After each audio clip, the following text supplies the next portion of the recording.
Okay. Good evening, everyone. Welcome to the Parks and Recreation and Leisures Activities Committee special meeting to be held here in the Charlottetown Chambers, City Hall, January the 15th, 2025 at 6 p.m.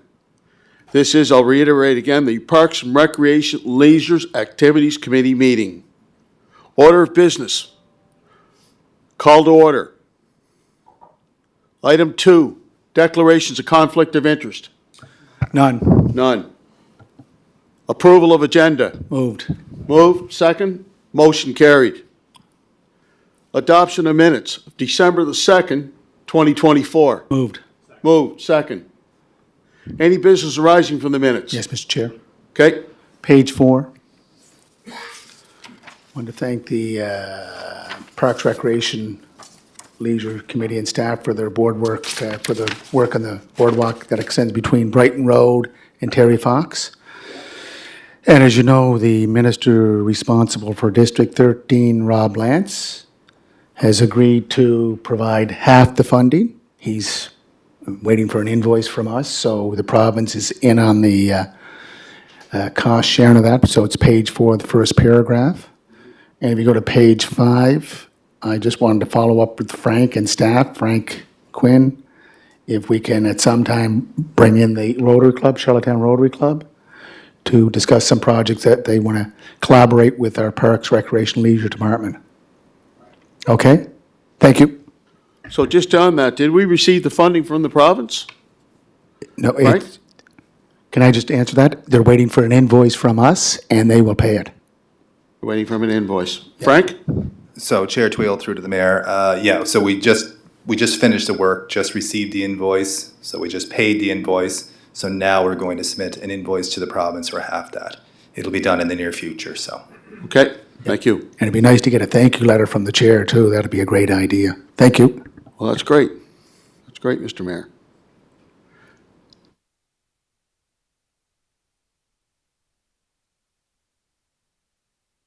Now, let's move on to reports. So tonight, we are honored by the following presentation from the Charlottetown Privateers Football Club and a request for field turf, artificial turf at Simmons Field on North River Road. So before I turn it over to the presenters, I just got one question for the football community. Are you ready to play football? Yeah. No, let's try that again. Are you ready to play football? Yeah. There, that's more like it. Okay, first one on the docket tonight is Paul Trewin. Paul's done a tremendous amount of work here in the past several weeks preparing this presentation, along with other keen members of the Privateers organization. Paul, without further ado, you're on the 25-yard line. We're going to punt. You're on the 25-yard line. You just received the ball. You're on the 25-yard line. You have the ball. You're moving up the field. Sounds great. You're on. Okay. Well, first of all, I'd like to thank the committee for making room for us on your agenda tonight. We are passionate about what we're going to ask for. We think there's a dire need for it. As you can see from the attendance here, we have a lot of people that feel the same way and are anxious to seek your support for what we're going to propose today. I want to make it clear that our intention here is to present our facts to you and our rationale, our story, in a reasonable and respectful manner. And we're pretty convinced with our story that it's a good one, and it's time that we move forward with the plan to build artificial turf fields that can support multiple sports, including regulation-sized football field for the privateers, and other sports such as soccer, lacrosse, frisbee, whatever teams that want to play on it. We don't see this as something that's going to be our exclusive field. That's not where we're at. I'd like to introduce who's beside me tonight. To my right is the president of the Charlottetown Privateers Football Club, Dave Henderson. And to my left is Mitch Peach. Mitch is one of our coaches for our under-16 tackle football team. He's also a former player of both the Privateers and the Holland College Hurricanes. And I'm going to rely on both of these guys to fill in the details if you guys ask me questions that I can't answer. It's time to build the 2 turf fields at Simmons. It was recommended in 2017 to build these fields, and we are still waiting. Having said that we're still waiting, we understand that there was a report done by Sierra in 2013. They developed a master plan for Simmons. And in that plan, their first concern and priority was to address the shortfalls of the Simmons arena, that it was getting old, that it was not worth repairing, it was getting expensive to repair, and there was a need, first of all, to address that concern, either put a major upgrade into the old arena or to tear it down and build a new one. And in the report, they recommended that an artificial multi-sport turf field be built at Simmons, but they said you first had to move on the sports center arena first. That was the first priority. That had to be done before the field could be done. Well, we're now at the point where the sports center has been built. And now we're moving to Plan B. Let's look at the fields. First of all, I'd like to talk about our club, some of the history of our club, where we started from and where we are today.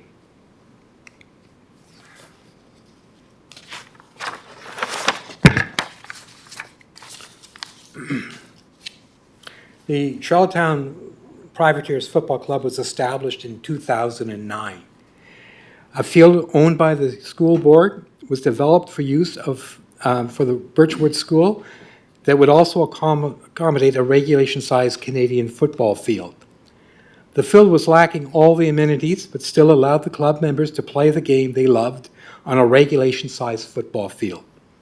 In 2010, a bantam team was launched, consisting of mainly students from the Queen Charlotte Junior High, and a varsity team was added by absorbing the former Charlottetown Colonels. And as you know, the Colonels started their existence as a high school team. When the high schools dropped football as a program, they then became a part of a community football league. And since we were forming a bantam team and that the rest of the league had bantam team and a varsity team, it only made sense for the Colonels to become Privateers, and we're glad they did. So back in 2009, we had our official launch. 2010, we had our official launch of a football season, and I think we had a total of about 45 players.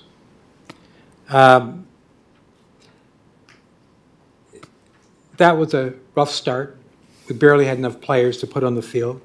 As the years progressed, there were some lean years where we had to, if we had a few injuries on the field, we had to forfeit games because it was tough competing with the other sports in Charlottetown to attract players, especially when our facility wasn't top-notch. Today, through the perseverance of the executive of the Charlottetown Privateers, the players and the parents, we've grown, and we've grown quite dramatically. Our 2 tackle football teams have grown to 4 tackle teams in the age groups of under 12, under 14, under 16, and under 18, comprising 107 players in our tackle program today. Through the years, flag football has become very popular, and we've created a Privateers flag football program. Today, in 2024, we had I think we had about 92. Yeah, but how many teams did we have? 10 teams. 10 teams. 10 teams. In 3 age groups. Under 10, under 12, and under 14, consisting of 95 players. So you add the 2 together, we had a complement of 202 players playing for the Charlottetown Privateers. And that's in spite of field troubles.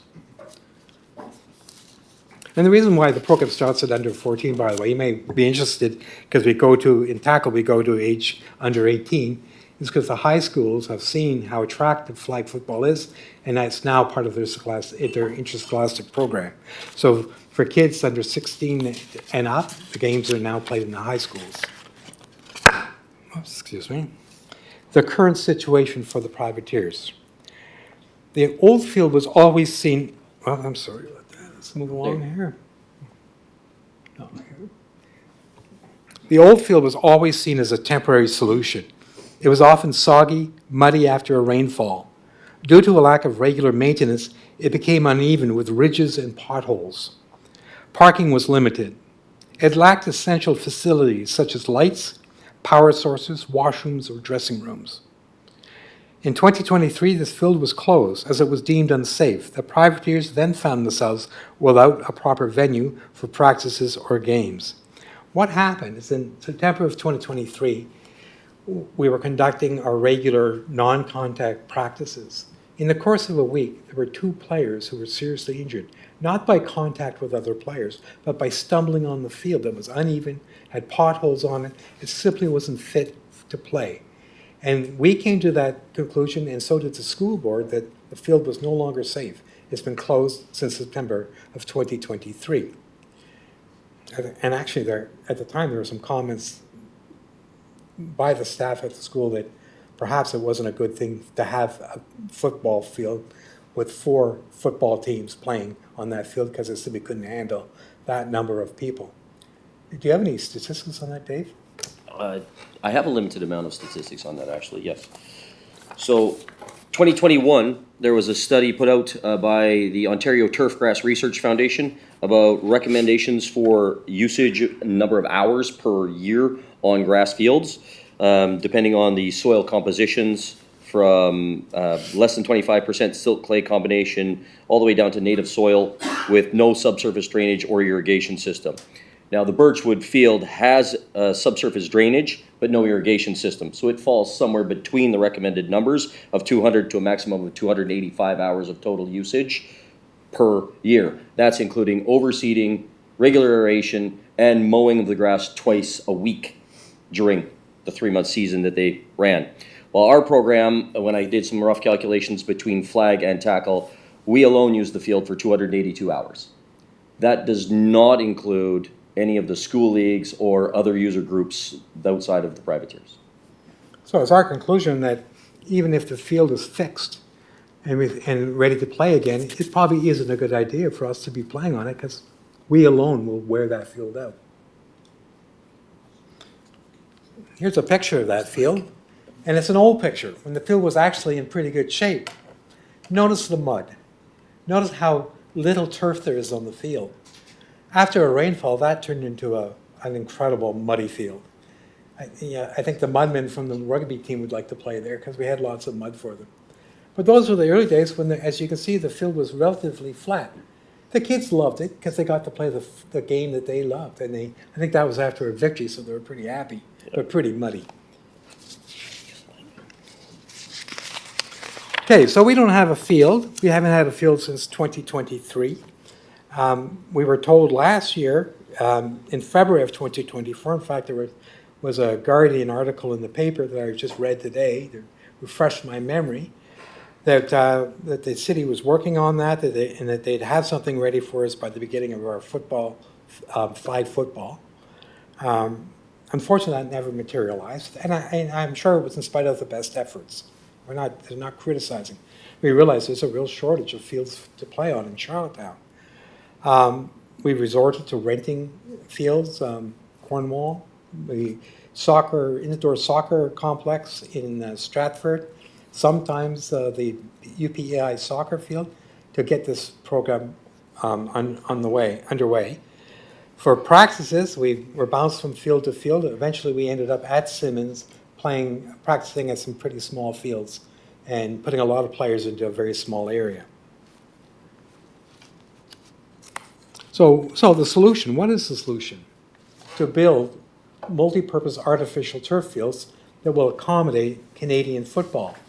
The ideal location is Simmons, a centralized location that is easily accessible for the majority of players. Something I just want to point out here, and I apologize for going off script because I shouldn't. You're good. But I want to make the point that we have one football team in Charlottetown. We don't have two, like the soccer clubs. We don't have a Sherwood Parkdale Soccer Club in one end of the city and the Winslow Charlottetown Football Club on the other end of the city, where the players that play at those fields are grouped around that field. We are one football field for all of the players in all of Charlottetown. Therefore, it makes sense to play in a centralized location. We have lots of players that come to practice. They don't have, if we try to do it early evening. A lot of players don't have rides. They have to get there on their own. A centralized location makes that a lot easier for our players. This recommendation is not new. In 2016, the City of Charlottetown contracted with the firm CBCL to conduct a comprehensive study to assess the demand for artificial turf fields and to determine optimal location. The study identified the Simmons Sports Center as the most appropriate site and noted strong support from 10 local sports groups who expressed their intent to utilize these fields. Quote from the report, "We believe that this location provides the city with a highly visible, centrally located, easily accessible location with the flexibility for future expansion."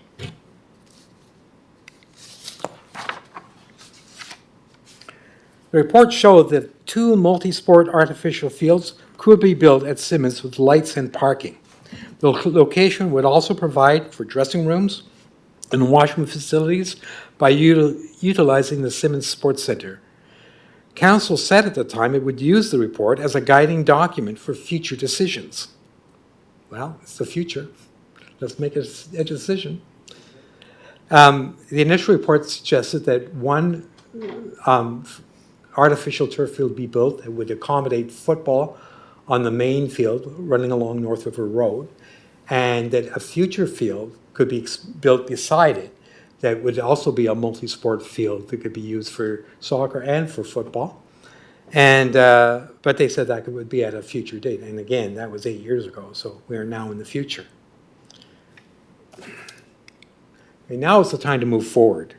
The Longworth Avenue grass field has been deemed unsafe for football and leaves the Charlottetown Privateers without a home field. The lack of adequate facilities has been a barrier to growth. The teams have had to resort to playing their home games in Cornwall, a town of 8,000 residents that had the foresight to invest in first-class facilities for its residents years ago. In fact, they just got around to refurbishing their football field. I noticed Mayor Brown, you were there. It's a very impressive field. And the reality was, since that happened, the chatter around football among the privateers is, geez, wouldn't it be nice if we had something like that? We're the Paul, capital city. Wouldn't that be great? Is it a Canadian football regulation size field? Yes. In Cornwall? Yes. It is now. It The is original build was not including the end zones. 10 When they refreshed it, they found a need for safety. You go to the include 20-yard turf end zones, 20-yard end zones? Yes, sir. Yeah. And in reality, when you looked at the old field, the actual artificial turf part was 110 yards. And that's where you play most of football. The end zones were grass. They were there. They were regulation size, but they were grass. That's a danger. And I know they had a real problem. I know the Toronto Argonauts play at the BMO Field in Toronto, and they play in the reverse situation. They play on a grass field because of the soccer team. And the end zones are added on for football, and they're artificial turf. And they were finding that when players were playing at the game and they would run into the end zone, with the change of the surface type, it would affect their footing, and they'd often slip, fall, and break their concentration. So it's not a good solution. It's a solution, but a poor one. And the Argonauts, as a result, have spent a lot of money finding artificial turf that resembles grass to solve their problem. So is the Longworth field Canadian football regulation Yes. size? It is. Yes. With some work. What's that? With some work, it would be. The dimensions are there. The way the soccer nets were installed, they don't actually line up correctly. Okay. The teams have had, okay, none of the other sports fields are suitable for football because in Charlottetown, there's not one field that has the dimensions to play Canadian football properly. And one would argue, well, the Holland College Hurricanes are playing at UPI in the Canada Games field. The field is simply, That field is not regulation size. No, UPI is not. it's 109 yards. Even the lower bowl at McAdam Field is not I know. regulation size. It's only 109 yards. But the Longworth Avenue is a Canadian Could football, be Canadian football size. but it is, Well, just to clarify, it is CFL regulation size. Yeah. Okay? That includes the end zones. Yeah. But it's a grass field, and the challenge has been, for the last number of years, is a lack of maintenance on a consistent basis. The school branch does not commit to the proper maintenance that's truly required for a field that, and as you pointed out here earlier, Paul, that field was overused. Yeah. Okay? The structure, the field itself was well-built, but because it was overused, the lack of irrigation, the field took a pounding, and the city of Charlottetown, our Parks and Recreation, in collaboration with Birchwood Junior High School, said, as you pointed out in your presentation, it's unsafe. It had to be taken out of commission. It just had to be because, you know, it wasn't safe for football, soccer, or whatever the case may be. Hey, to add, Can I Sure, go jump ahead, in there for a Dave. second? I have other issues with that location beyond the field conditions themselves, and that brings us back to our earlier comment about adequate facilities. There's no washroom facilities, there's no running water, there's no electrical at that field. There's no dressing rooms. We're a co-ed organization. We've had female players resorted to changing clothes on the side of a field in full view of the public.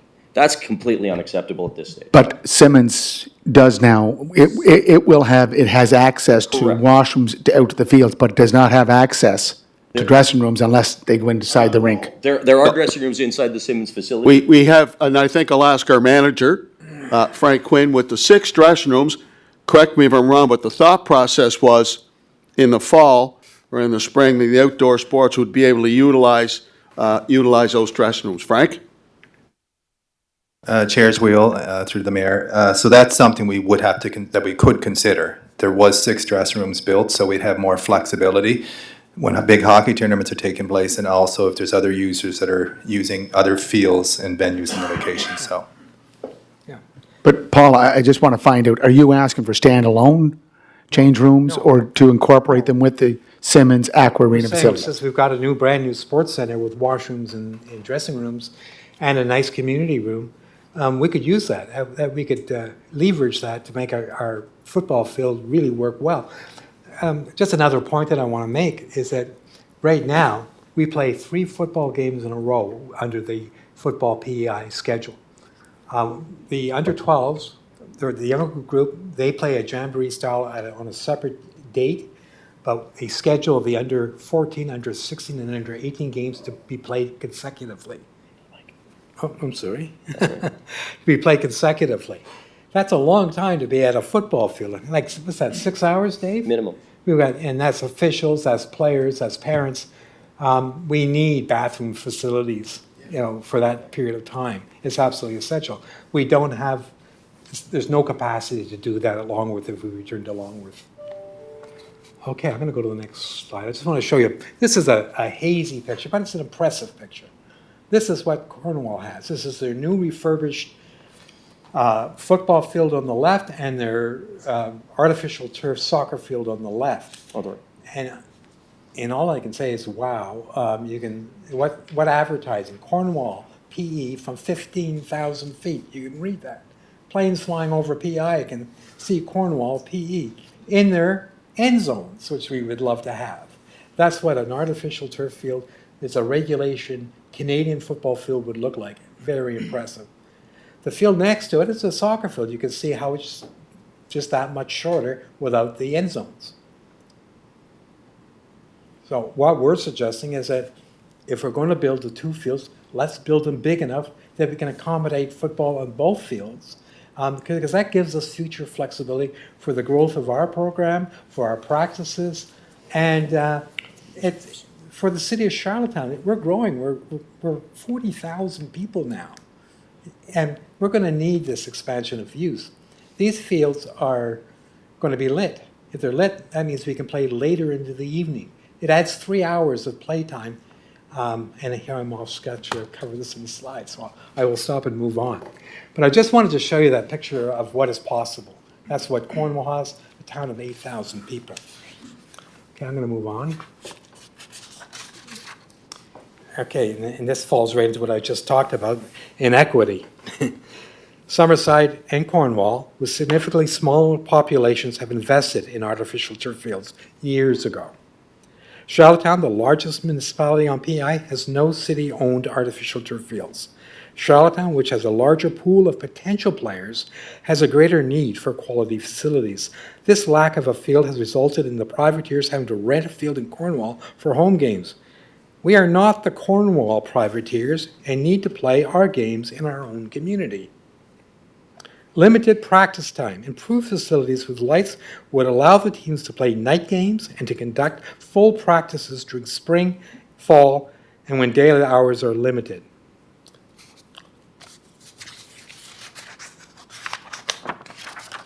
The benefits of a multi-purpose artificial turf fields. Largest football program, Charlottetown Privateers has the largest football program in the province, in spite of our facilities. Imagine what we could do if we had the facilities. Serving a significant number of youth, upgrading facilities would better support the community and its growth. Youth development. First-class facilities would promote youth participation in outdoor team sports, foster teamwork, self-discipline, support physical and mental health. The growth of flag football. Now that flag football is an Olympic sport, and Canada has a very good program of flag football, it is anticipated that this exposure will significantly grow Privateers' flag football program, necessitating the need for better facilities. Okay. Increased economic activity. Greater use of the Simmons Sports Centre, increased business for Charlottetown retailers, restaurants, and hotels. Playing our home games in another town brings the business to their town, not our town. We know when we've got a team now in West Prince playing out of the West Isle High School. When they come to Charlottetown, they don't just come to watch a football game. They come to watch the football game and then take advantage of the retail stores and the restaurants, and some of them stay overnight. Injury prevention is another benefit by having an artificial turf field. Turf fields provide a safer playing surface, reducing the risk of injuries as the fields stay flat with a consistent surface. Community engagement, better facilities will lead to increased participation, not just in football, but in other sports. These fields would serve as a source of pride for the community, encouraging local support for teams and events. Long-term vision. Future growth. Investing in these fields aligns with the long-term growth strategies of the city, ensuring facilities keep pace with the population and program growth. Legacy for future generations. Building the state-of-the-art fields and the larger version, the Canadian football regulation-size fields, would leave a lasting legacy, promoting sports and community engagement for generations to come. Charlottetown has the largest population of any community on PEI. We need first-class facility. The time is now. Please support this initiative and include this project in your capital project request. And just one more thing, if I can find it. If I can't, I won't. Okay. I mentioned there was a Guardian article on February 2024 when we were concerned about not having a field. And in that interview, the Guardian interviewed some of our players. And I want to quote some of the players and what they had to say. One player said, "I just hope the city could possibly provide us with a nice playing surface so we can have a community and have a team so we can actually play football because that's what we like to do." Another player, Longworth, was my first home field. It was a great place to play, and it's always going to have a special place. To lose this, it's a pretty devastating. It sucks to lose the field, he said. There's another player that commented, it's embarrassing to go to another community and play on their beautiful fields and come back to what we have, which is very poor. On that note, we've made our presentation. We hope we've impressed you with our support here tonight, and what we've presented to you, that we've made an impression that you will support this request, and now we're open for questions. Yeah, I would like to, if I can, Sure, Paul. sure. Council, thank you again for your time. Some of the challenges and obstacles that we've experienced as an organization in our growth, Paul alluded to the potential growth with flag now being an Olympic sport, and some of the hurdles we've had over the last decade or more as a football team without a stable home facility and a stable turf field with safe playing conditions. Since the closure of Longworth Field in particular, we've noticed additional issues in retaining athletes, especially those with lower income families and newcomers to PEI. Not only language barriers necessarily creating problems with them finding us, but us constantly changing location. From Tuesday we're playing at Simmons, Wednesday we're in Winslow at a soccer field, and Thursday we might be in Cornwall. This is creating a problem where they can't find us, they can't stay committed to us, and we're losing athletes that way. We're losing our youth from our community because they can't find us. We don't have a stable location, football field size, where every other user group, every other field sport can compete. This is a problem that needs to be addressed by this council. Mitch, do you have a few words? I do, yes. Coming from a coach's perspective, when we have our, to quote unquote, home games in Cornwall, and we're getting ready on the side of the field, and players are coming up to me and saying, "Coach, are we really the home team?" And I said, according to the scoreboard, yes, but according to the field, no. When we're having our games and having the announcer saying constantly, you know, it's the Cornwall Timberwolves home field, they're the home team versus us, and our players are asking us, our athletes are asking us, why don't we have a field like this? Like Dave commented on about the barriers, we're trying to increase the amount of newcomers that can come play. Trying to improve the inclusion and growth in the city of Charlottetown. And we are losing these athletes because they cannot keep track of locations, times, practices. I myself have shown up to practice at the wrong field and wondering where the issue lies. And the issue lies with not having one centralized location and relying on other facilities to accommodate us. Thank you, Mitch. Paul? Just one last point. Yeah. One thing about football that's very unique is that we have a place for kids of all sizes and shapes. You know, we have linemen, we have fast running backs, we have skilled players and players who are playing for because they're strong and they can block. There's a place for every kid to play football, different from all of the sports. And we're very proud of what we offer the kids in the city of Charlottetown. And we're looking for your support to help us progress our program. Thank you. Okay. That addresses the formal presentation. I'd like to open up the floor for members of the committee and our senior staff. I'm going to turn it over. No, you go ahead, Councilor Mattard. Justin Mattard, member of the committee.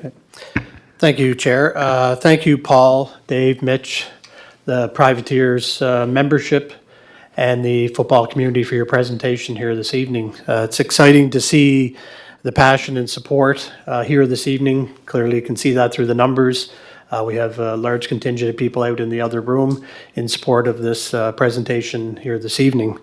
Paul, as I met you out in the lobby, I said, I don't know if your presentation was needed here tonight. We've certainly seen a plethora of emails in the last couple of days, which really accentuated the voices of your membership. And I think within there, and I took the time to go through each and every one of those emails, and it didn't take long to clearly see what the message was and what the need is and what the ask is here this evening. So I appreciate that from the community and the membership in the last couple of 48 hours. So good on you guys, and I really hope that we can come to some conclusion to this ask in the future.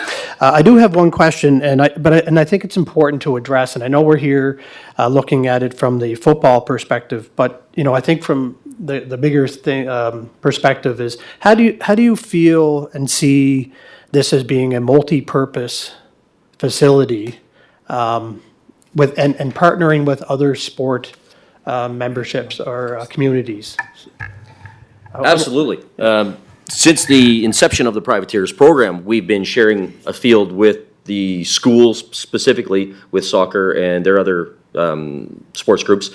We've had to share field space with Ultimate Frisbee and all kinds of other users over time. We've worked very well with the City Parks Department, and we thank them for their continued support in that regard, in making sure we have playing time for our players as well as practice times. They've been very supportive in trying to arrange alternate facilities for us.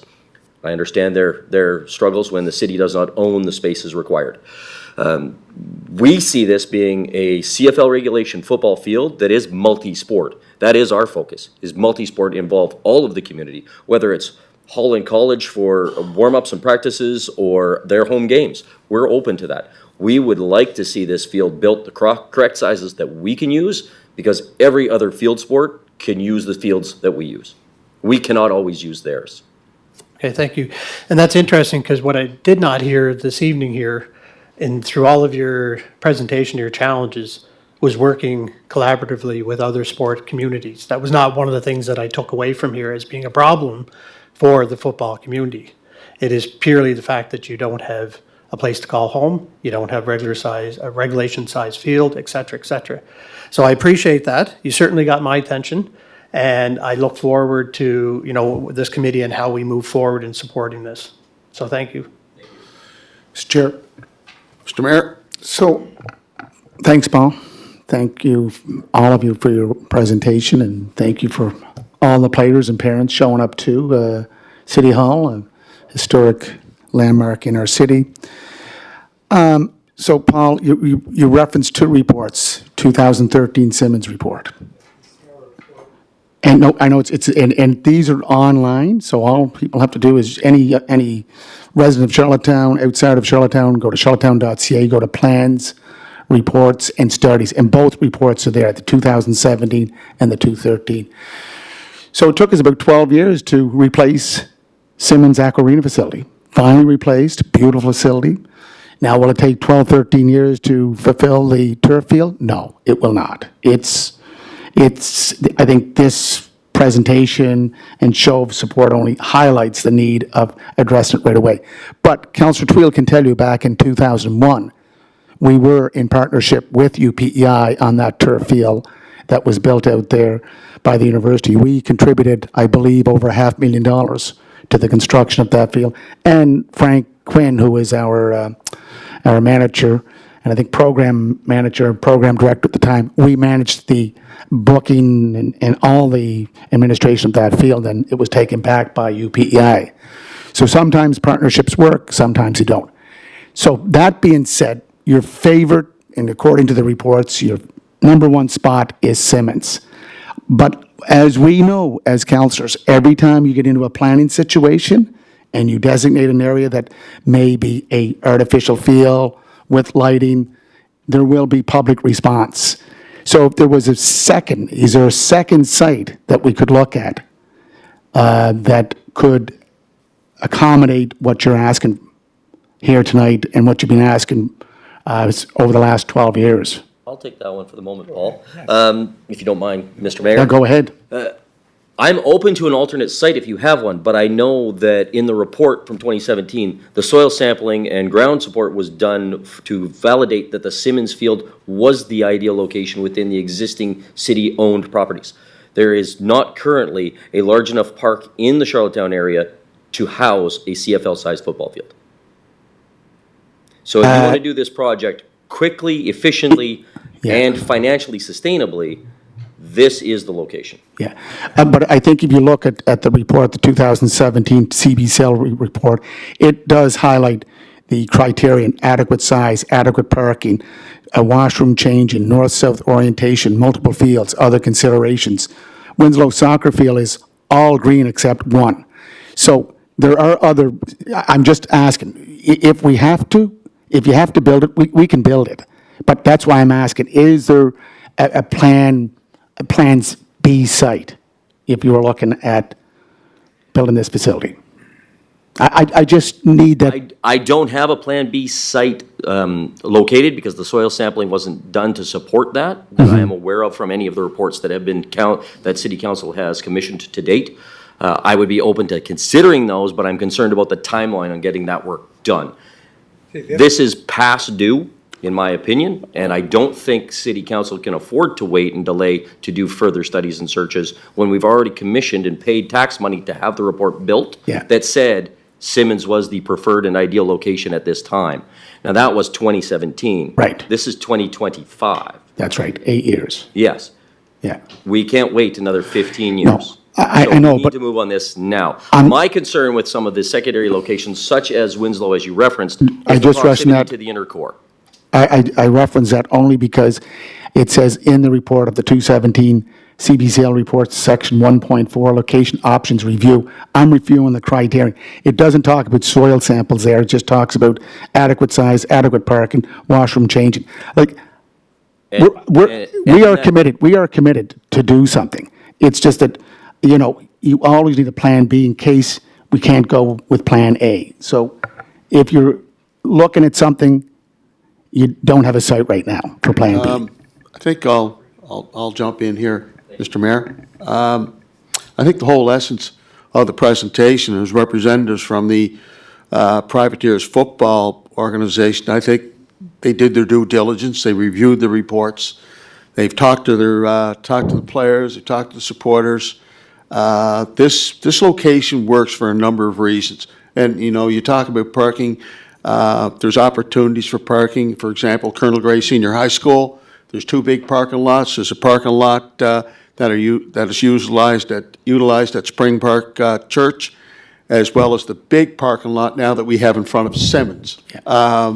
You talk about access to washrooms. Our manager referenced that can be examined. We believe there's a solution there as well. The representatives mentioned the community room. That's going to help with fundraising and hosting different events where they can have all of their events in a centralized location as opposed to, you know, 2 different locations taking place simultaneously. So this is the ideal situation. It's walkable. It's easier for players that live in the Charlottetown area that don't have access to transportation. They can easily get to that site, walk to practice and walk home after practice. That's why this site here is so advantageous. It is so advantageous. It's no different than the Simmons Arena when that whole debate was taking place as to where should we put it. After the new Simmons Center was open, the feedback, I'm sure, right across the city, this was the perfect location. I foresee the same logic and the same rationale with the new Simmons Arena coupled with the new artificial field turf being constructed at Simmons, North River Road. I mean, that's where, you know, I played football. We were at Colonel Gray.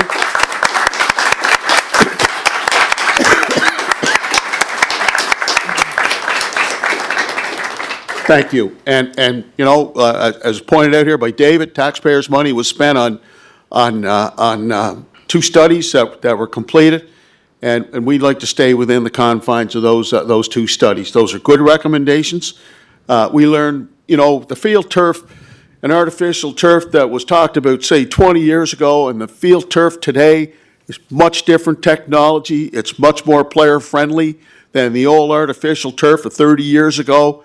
It just makes so much more sense. You have you have a junior high school, you have a high school surrounded by 5 elementary schools, and the beauty of a multi-purpose field, it can accommodate a number of sports. One of the letters come in was from lacrosse. You know, Mr. Fitzpatrick sent in an email of support. So when we say multi-purpose, we truly mean multi-purpose. It's all inclusive. Whereas we have a history here of building, you know, fields for just one sport, where it's not really inclusive. It's not. There's no diversity. It's not really inclusive. So we have a chance here to get it right. I mean, you look at the benchmark, Cornwall. I think West Isle's going to build one with the new improvements to the school up there in West Isle. Stratford's going to be building artificial field turfs. So as a capital city, the way I see it, as a capital city, we should be leading. We're the capital city. You say 40,000, we're much more than that.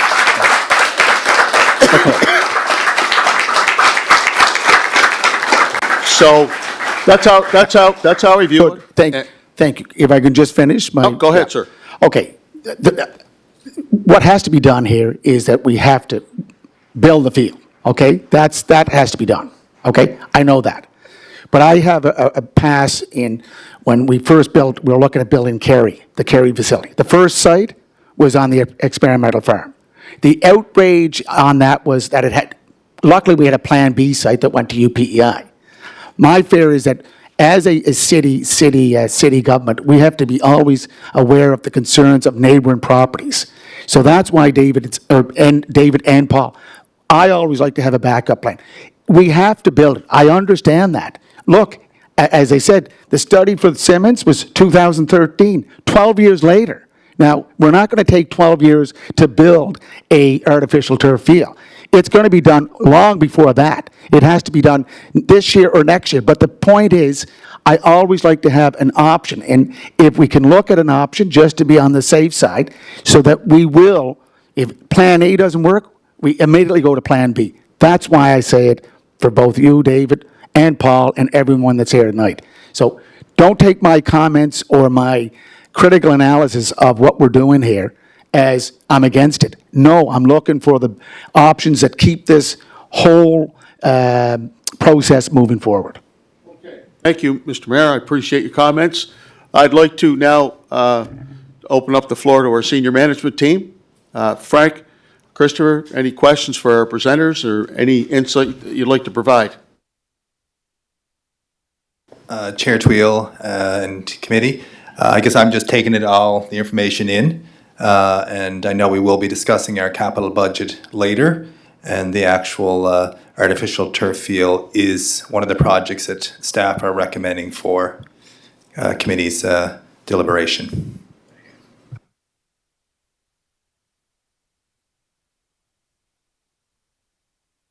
Is there anything else that you'd like to, David?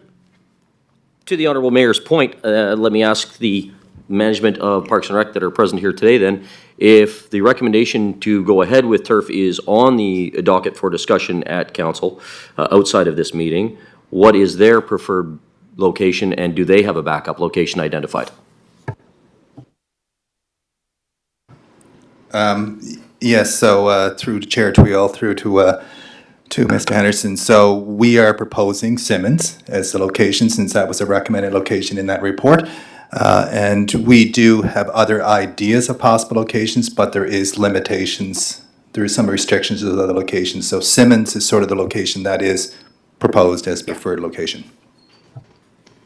May I ask then, Mr. Quinn, if I may, what are some of the limitations to those other alternate locations? I can't provide comment on that right now. I don't have it memorized. I'd have to be looking at the breakdown. May I make a comment? My biggest fear, or the club, I'm speaking on behalf of the club, is that a Plan B may be someplace at the extremity of town. No. Okay, well, No. because Yeah. the reason why I'm saying that is because the CBCL report did a very intensive review of all the fields within Charlottetown and went through a decision process where Simmons was clearly the winner. So Plan B would, But Paul, I'm coming from, I know. I'm coming from experience where we've had public meetings and council has to respond to that public, just like tonight. Yeah. We have to respond, and it's already being responded by, in a budget proposal by our management to go ahead with a turf field.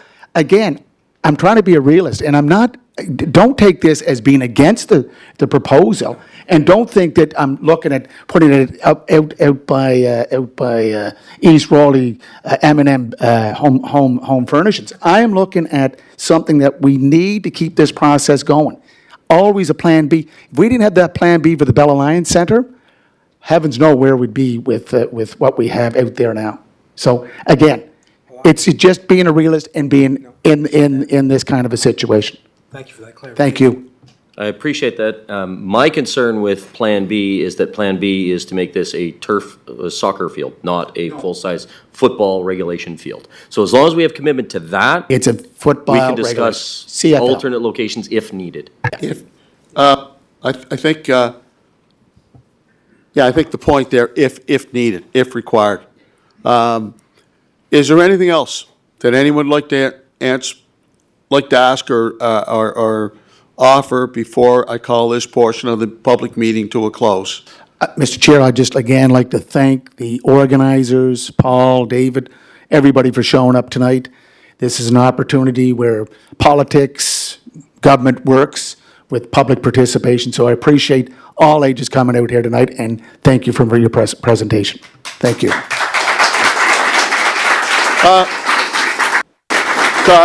Yeah? Colleen, did you want to take the mic? No.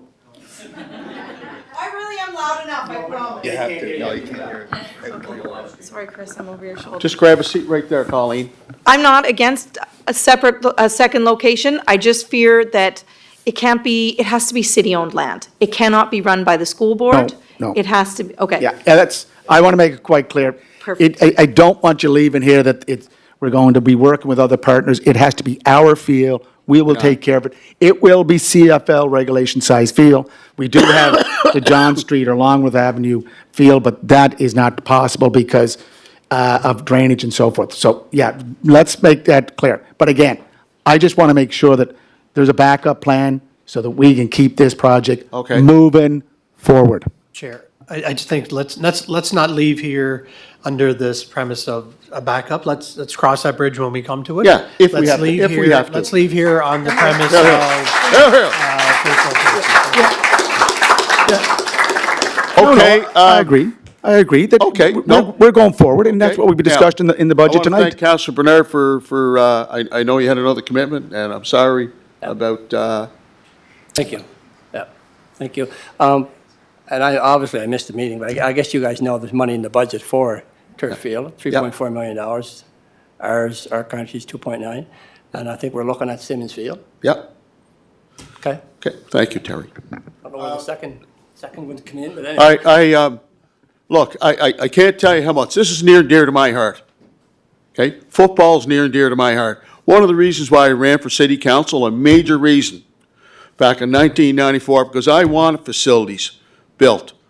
Football fields, and like Simmons Arena. That was the major motivation for me running. That's why I want to be the chair of Parks and Rec, to move projects like this forward and to work with, our football community. I can tell you over the last year, and you can verify this, Mr. Mayor, I've met with a lot of different sporting organizations, brought them here to the committee, brought them to council. We looked at different options. We looked at different partnerships. I'm not just favoring football, but I do have a special place in my heart for football. Thank you.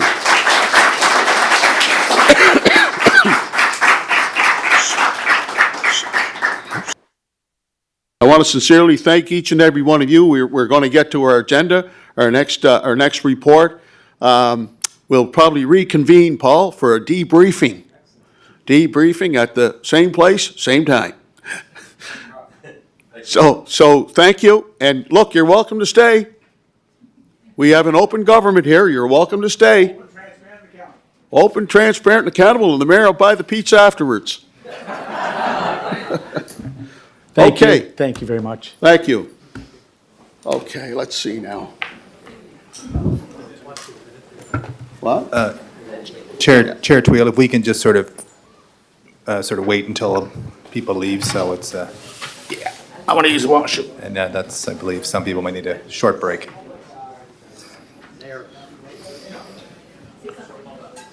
No. There's no second choice, Terry. Wait.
right.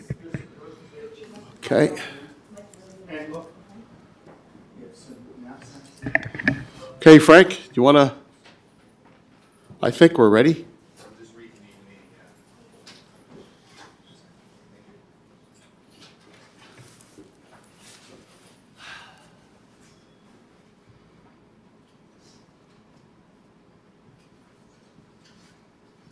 Okay. So DL is going to bring up the actual, whatever you read. Yeah, that'd be great. Want me to do it now? Well, just, yeah, you can reconvene there. Yep. Yeah, please. Okay, we're ready. Go ahead.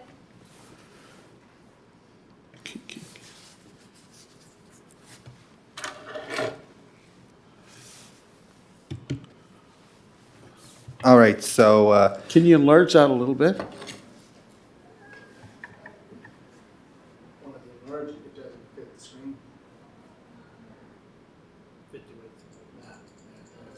yeah, so we'll just, yeah, we can drop it down there. No, the other. Okay, yeah, that's better. Oh, that's good, right there. Okay, Frank, take it away. All right, so yes, so we're moving on to item 2 on our agenda, which is the review of the 2025-2026 Parks and Recreation Draft Capital Budget. So you'll see it's on your screen. I will be reviewing the individual sheets, but I'm going to sort of keep this document up there so people can see the overall as we go through each project. I brought my own hard copy since it's difficult for me to see and read at the same time. So our first project here on the list, you'll see there's no money with it right now, the Simmons, the new Simmons capital repairs, because we don't anticipate any repairs. And we're still finishing off the actual, new Simmons. So the next item on your list is, you'll see, is the Cody Banks capital repairs. And we are recommending to budget $100,000 for this upcoming year, and which is on par, which would budget previously. As you'll see, and I won't bother focusing on the future, but you can see each year after that, we are budgeting more dollars for Cody Banks because the building will be getting older and will require more repairs. So that is pretty well standard. The one that we're here next is the Simmons replacement project. We are budgeting an additional $250,000 or $250,000 for this upcoming year, and that is to deal with the remaining deficiencies. 250,000. So, I'm not seeing that. so when you look across there, Under Simmons replacement? yeah, in the gray, in the gray column, 2025, 2026.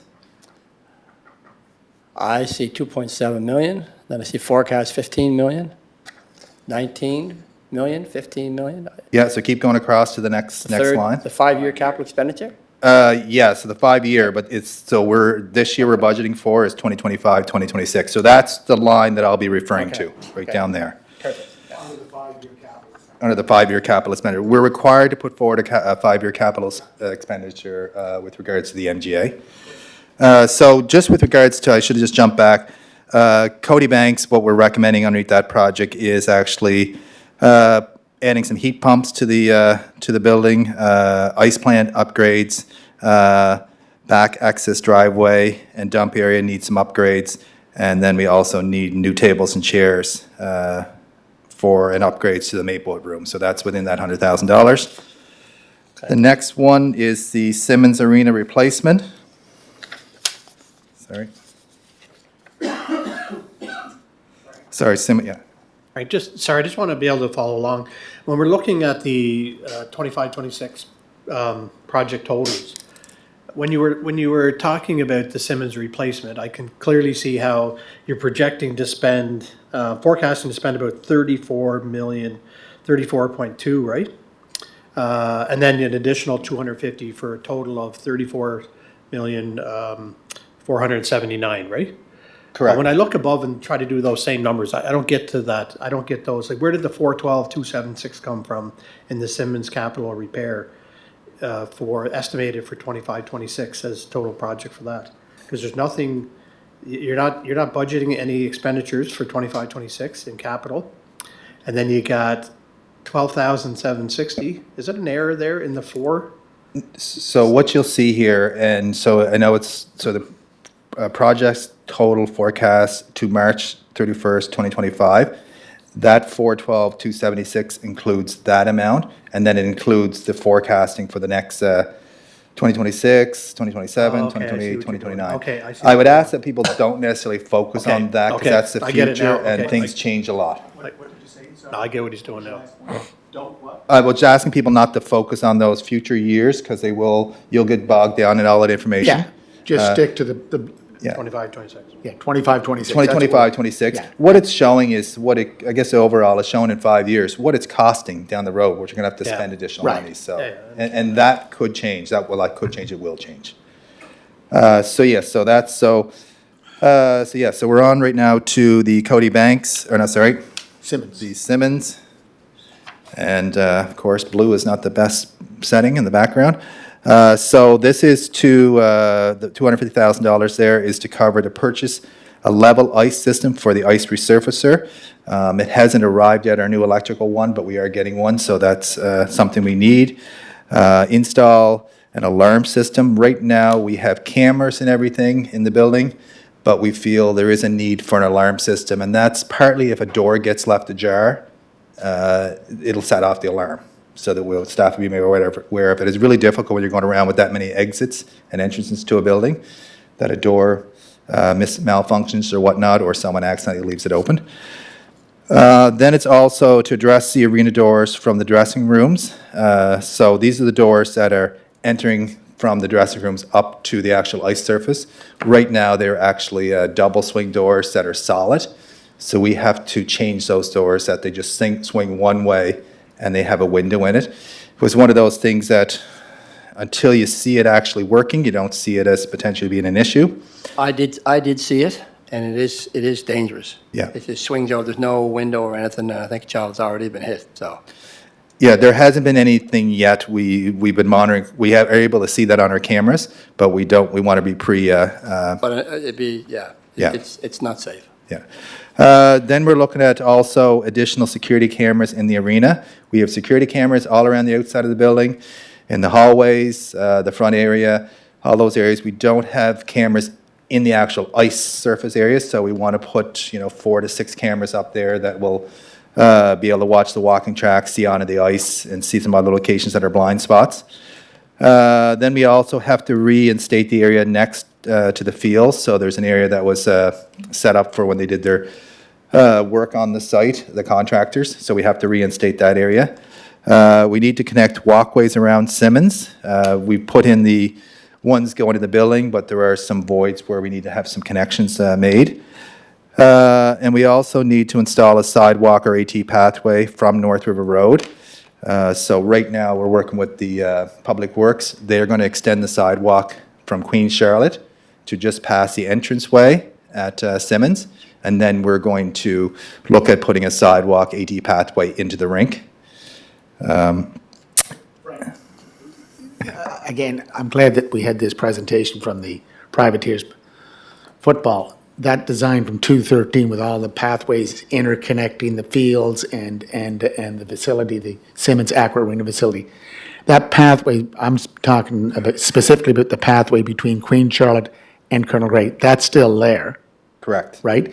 And you're going to branch it off to Simmons, or is it already branched off? I haven't. It's already branched off to Simmons from Queen Charlotte. Correct. Not Queen Charlotte, from Colonel Gray, so that's already done. So it's coming in from the roadway, so coming Okay. in from North River Road. Yeah. The sidewalk doesn't, so we didn't put in a pathway because we didn't have a sidewalk that went past Right. the driveway. So once there's one put in there, we'll be putting a pathway into the Simmons entrance. Okay, so between the two fields, Simmons and I call it the Kirkwood field, there's a pathway there that's already going over to Spring Park Road. Is that going to cut back into Simmons where people can use that as a pathway to use the washrooms that are open to the exterior? So right now, the existing one is there. It needs a major overhaul. Yeah. That is not on this list here right now. I am looking into potentially make an application to an AT fund And that could be an additional project that we might be bringing forward on the capital. Good. Just didn't have time to do it at the Perfect. time. I just wanted to And get there's that- still some unknowns, like you said, if we move forward with the turf field, that pathway might have to be relocated slightly depending on what we do, so. Just on that point too, you mentioned sidewalk versus pathway. Would we be better off just with the pathways, the asphalt pathways, as opposed to the cement sidewalks for, wherever we need to make those connections, whether it be Colonel Gray, Queen Charlotte, some mayor pointed out, connectivity to, Kirkwood Drive. I think would we not be better off with the asphalt active AT, yeah. transportation pathway? Yeah, so this sidewalk here from extending the existing sidewalk from Colonel Queen Charlotte to past the driveway at Simmons is sort of to a short-term fix right now. So we'd extend the sidewalk. Once we looked at actually developing the North River Road, the plan, there is plans to put in a sidewalk, AT pathway, all that along North River Road. On the actual Simmons site itself, we don't do sidewalks, we do actually pathways. So they are utilized by active transportation pathways, and that's what's there now. That is what we've actually constructed, any place where we've connected, that's what we have in place. Pave, yeah. Pave pathway. Yeah. And we can apply for funding, correct? Yes, so our deadline is January 17th to get in some applications. We're working in conjunction with Environment, Sustainability, and Public Works and ourselves. We're all working on different applications. Then we have to meet together as three departments and prioritize our applications when they go to the province, because there will be more applications than there will be funding. There always is. Yeah. So so then there's the other ones on the list there, and then we also have to address a few accessibility deficiencies. It's just an area where a curb didn't get cut down on one location, and then so there's a couple of those we need to address. And then there's a few other deficiencies to be identified, and they have sort of been identified, or we're in the process, that we know there'll be a few little other things that are going to pop up. The new facility is an excellent facility, but you can never see how everything operates until the building opens. I don't know if this is the proper time, but maybe you could help me with this. The architectural design, the entrance into the facility, I know that, short-term, long-term, do we have a long-term plan to, cut that structure out and No. Sorry, that was one of the other ones here that I overlooked. So the Okay. entrance to the front of the facility, we are looking at addressing the concern with those overhangs. Right now, we have a temporary special event fence there, but they can't be removed. They are actual structural. What? And Are we talking about walking into the new Simmons? Yeah. Where the steel beam comes down? yeah, Yeah. columns. So Okay, they are structural, and they symbolize sort of a welcoming Yeah, kind of yeah. So facility. what's the issue? You're gonna look Issue, I'll at- tell you the issue. You're looking to People take them walk out? right into it. No, we can't take them out. No, we can't take them out, but Yeah, I know. So Yeah, let's- Yeah, well, but the problem is they're not safe. We've already had a gentleman, and I happened to be there that evening. I didn't actually see it, but I was there. I mean, he walked right into it. His head walked right into it, into one of the columns. I've been into that rink a number of times. I mean, anyway. yeah. So we will be putting, we've worked on a designer right now that we're going to be putting, that it'll design out so far that there'll be an actual, some kind of a perimeter thing that you will see that, and then you'll have to walk out further. We'll make it 6'6", 7 feet, kind of thing that people will walk around in. I hope if we're doing anything, it's gonna be somewhat attractive looking. because, Yes, I mean, for sure. It's structurally, aesthetically pleasing. Yeah. You don't Yes. put a big steel fence there. No, it's, this. Cut it out, the roof. Yeah, no, we can't cut it out because it is structural, but we will. It's going to match the building. It's going to look like it's done on purpose. I'm not even sure how you'd run into it, because the walkway leading up to the rink, this is off to the side. Well, like I say, Mitchell, I've been there a number of times, and I mean, This man already walked, I know, but the fence is there now to guide you. there was no fence there when I've been there. I've been all through the, Now to guide you. So, Mr. Chair, yeah. can I just ask, so everything you mentioned there, Frank, you're budgeted 250,000? Is that right? Yes, as of right now, correct. Thank you. Yeah, and like you said, we're still finishing off things right now. We still have to purchase a few more items that I'm putting towards this year's budget. That'll be done before the end of the fiscal. So as long as we get all those in place, 250 we feel comfortable with. Leave. Does that also address the, what other amenities are required for the kitchen facilities and the canteen? So right now, we're in the process of purchasing the necessary equipment for it. So it's like you said, it's going to be a canteen. It's not a commercial kitchen, because to design a commercial kitchen in there would have required a lot more money with regards to HVAC system. It would have been extremely costly. And it's partly the type of building. It's a net zero building, so they recoup all the energy from the building, they recoup the air, they circulate it. There wouldn't be, down the road, if we want to look at doing that, we can, but it was extremely costly at the front end. And our canteens really haven't been that busy. You're close to a lot of other restaurants and whatnot, so people will pick up, things that they wanted from there. So this is more or less a canteen it'll offer some healthy food choices, but also some things like your coffee, your Powerade drinks, those kind of things. What about, one of the questions I kept getting hit with is the air fryer? Is that a possibility? I would hope so. You have to have fries and drink. No, it's I would not. hope No, so. it's not. Not in this Hope design. it There's not could. one in Bell. There's not one at the Bell. There's no air fryer as well. So there's no deep fryer. There is air fryer. So that's what we Air are looking fryers. at, commercial air fryers. Still have fries. So we are looking at, they are healthier. fries, So we are looking at those options, and Mike's in the process right now of actually sourcing those. Frank, that's for the canteen, right? Correct. Okay, and then as far as the kitchen itself, what else are you gonna be bringing in there? So the kitchen will have a stove, fridge, dishwasher, those kind of things. Okay. It is not a commercial kitchen, so if someone's doing a big banquet event, they would cook it in a commercial kitchen like they do at other community centers and bring the food over, and then we'd have things to heat it up and those kind of things. So you need a different license for a high-end commercial kitchen, so. Health and safety, So so. it wouldn't be the same as what you would see the kitchen facilities in the West Royalty Community Center? No, it'd be the same as that one. Oh, would It it? wouldn't be the Okay. same, say, as the Basilica has, I think, a commercial kitchen. East Jack Blanchard has one, but that's run by the Lions Club. But it costs a lot more front-end money. There wouldn't be the space there either. Like this building, it was built more as a community space where you could actually, have a kitchen kind of thing, but not a commercial grade kitchen. So, Frank, just out of curiosity then, doesn't sound like the canteen is going to be available anytime soon, and we got a number of tournaments coming up. Right now, we're in the process of having that up and going by the Spud. Good. Yeah, Because it's so- what, 30 to 50 teams, depending on the year. Ton of. Yeah, so there will be. So we're in the process right here now. There's been a lot of other little things that our manager has our superintendent's had to deal with. So it is on Yes, his list, yeah. and we should have. That's what the intention is. Go ahead. Sorry. Okay.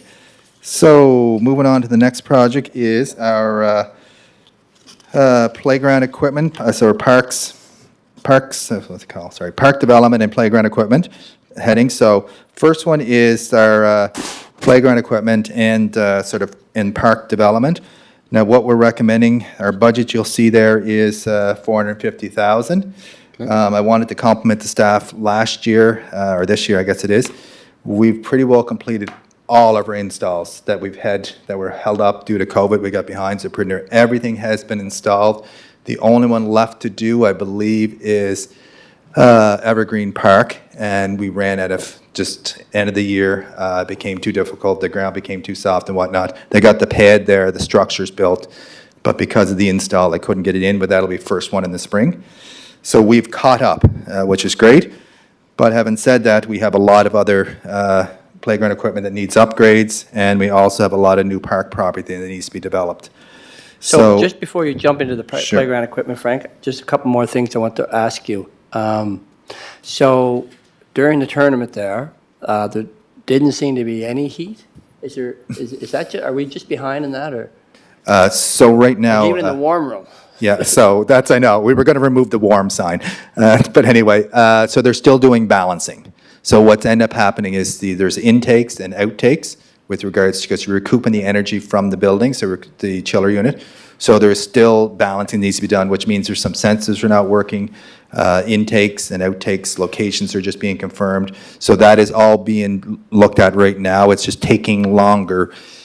More energy efficient buildings are more technical and takes a lot more time. So we hope if everything goes as planned, the intent is that that will all be rectified by the grand opening.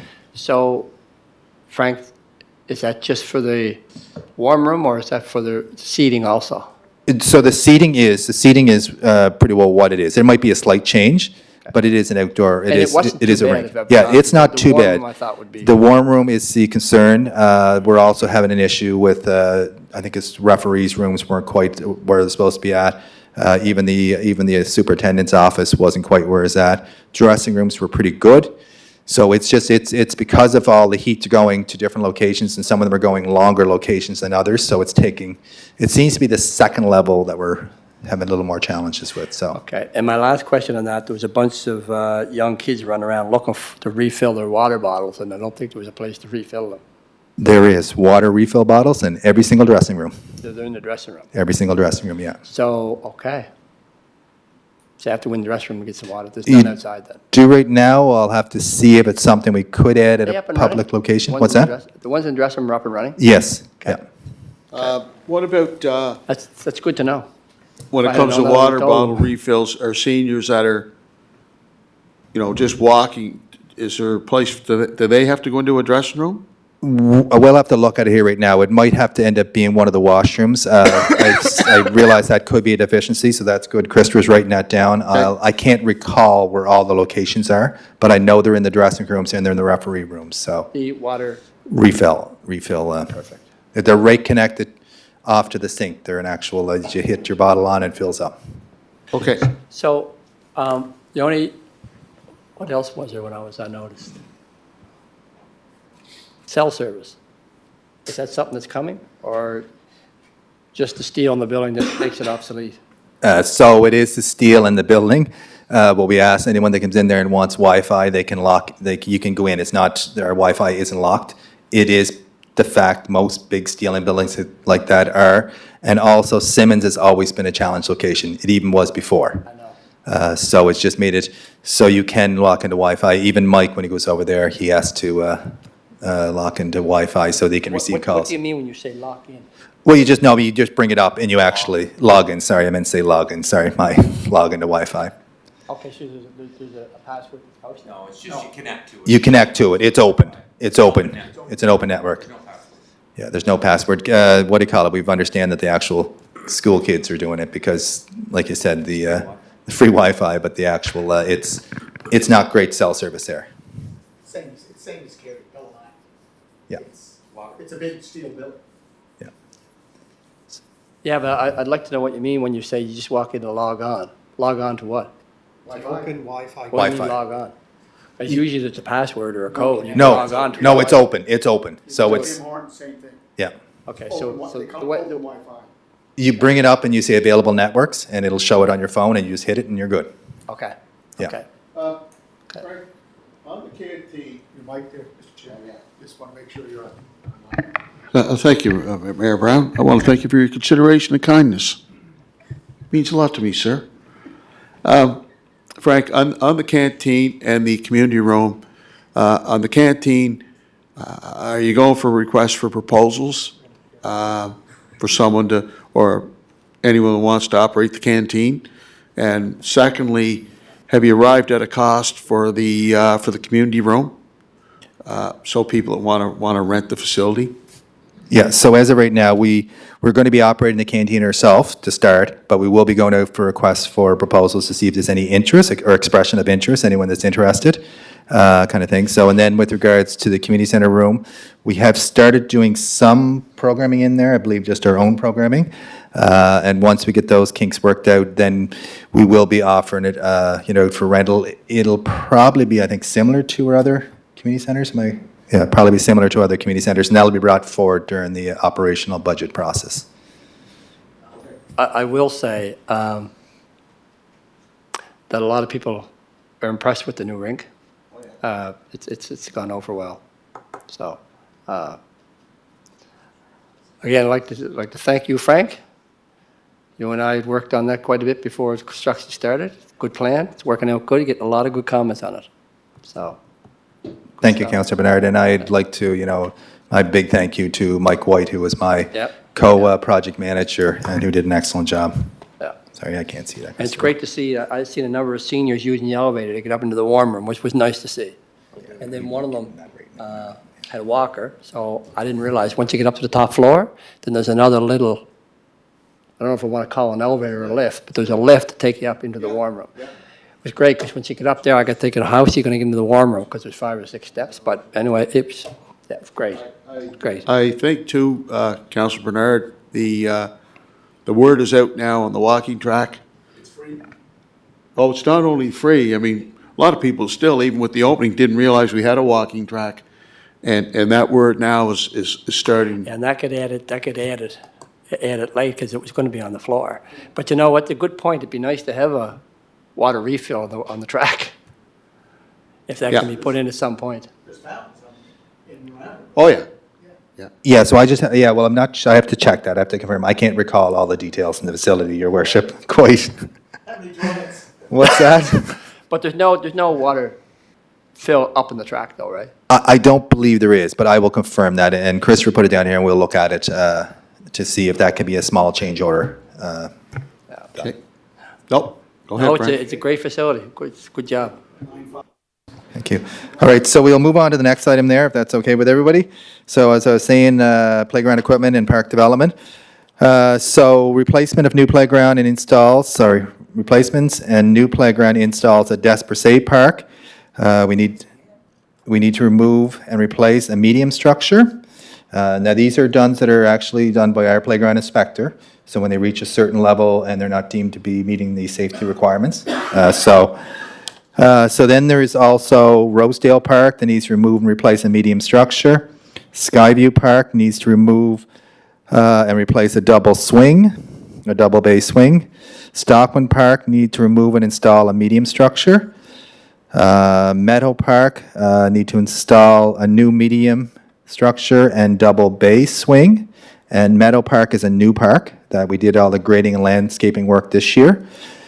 Then at Montgomery Heights Park, this is going to be a new park as well, out in Montgomery Heights. So we're going to be installing a new medium structure and double bay swing.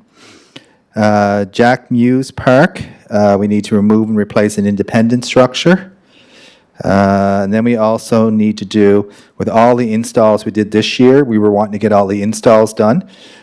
We need to do landscaping at around 20 locations around playground equipment and park entrances. And then we need to purchase amenities for one new park and access and grading at 2 new parks. So we need to work on that. We also need to construct a sport basketball pad at Meadow Park, which is a new park, and then also install a picnic shelter at Evergreen and River Ridge Parks. And we're considering doing fencing for a potential dog park at Evergreen Park. That was one of the things in the master plan. And it would give us one of our city-owned dog parks if that's, the residents were in favor of it, and we do think it's a nice open location. It is on a hill, so which makes it's not as developable for other things. And then we need to replace the fence at Malcolm Dare Playground. Anyone that is familiar, the playground is out in the front or just side of the building and is very close to the parking lot, so the fence is at the end of its life. To the chair. Frank, oh, sorry. No, Councillor Turk, go ahead. my question was just, Frank, back in December, we had the presentation by Basketball PEI for the potential redevelopment of the J. Frank McCauley basketball court. I'm not seeing that here, so how would that, is that something that we're entertaining, or am I missing it in the? It is on the list. It's further down. It's underneath the. I'm looking at it, I'm not seeing It's it. got its own. Yeah, it's got its own page. You want to get It through is- this, Justin? Yeah, I'm looking at it, but I'm Councilman not Turk. seeing it. It is. Point of order. Sorry. Yeah. Where are we seeing it? Just, I'll find it here one second, just That's give me a fine. I moment. see I see the pathway improvements, but I don't see, what am I missing? Sorry.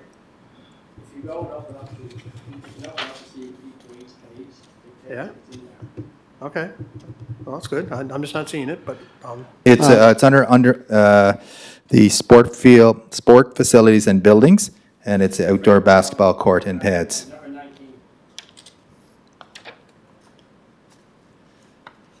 So we will get to it eventually. Frank, I just wanted to ask a question regarding the proposed park off of Towers Road.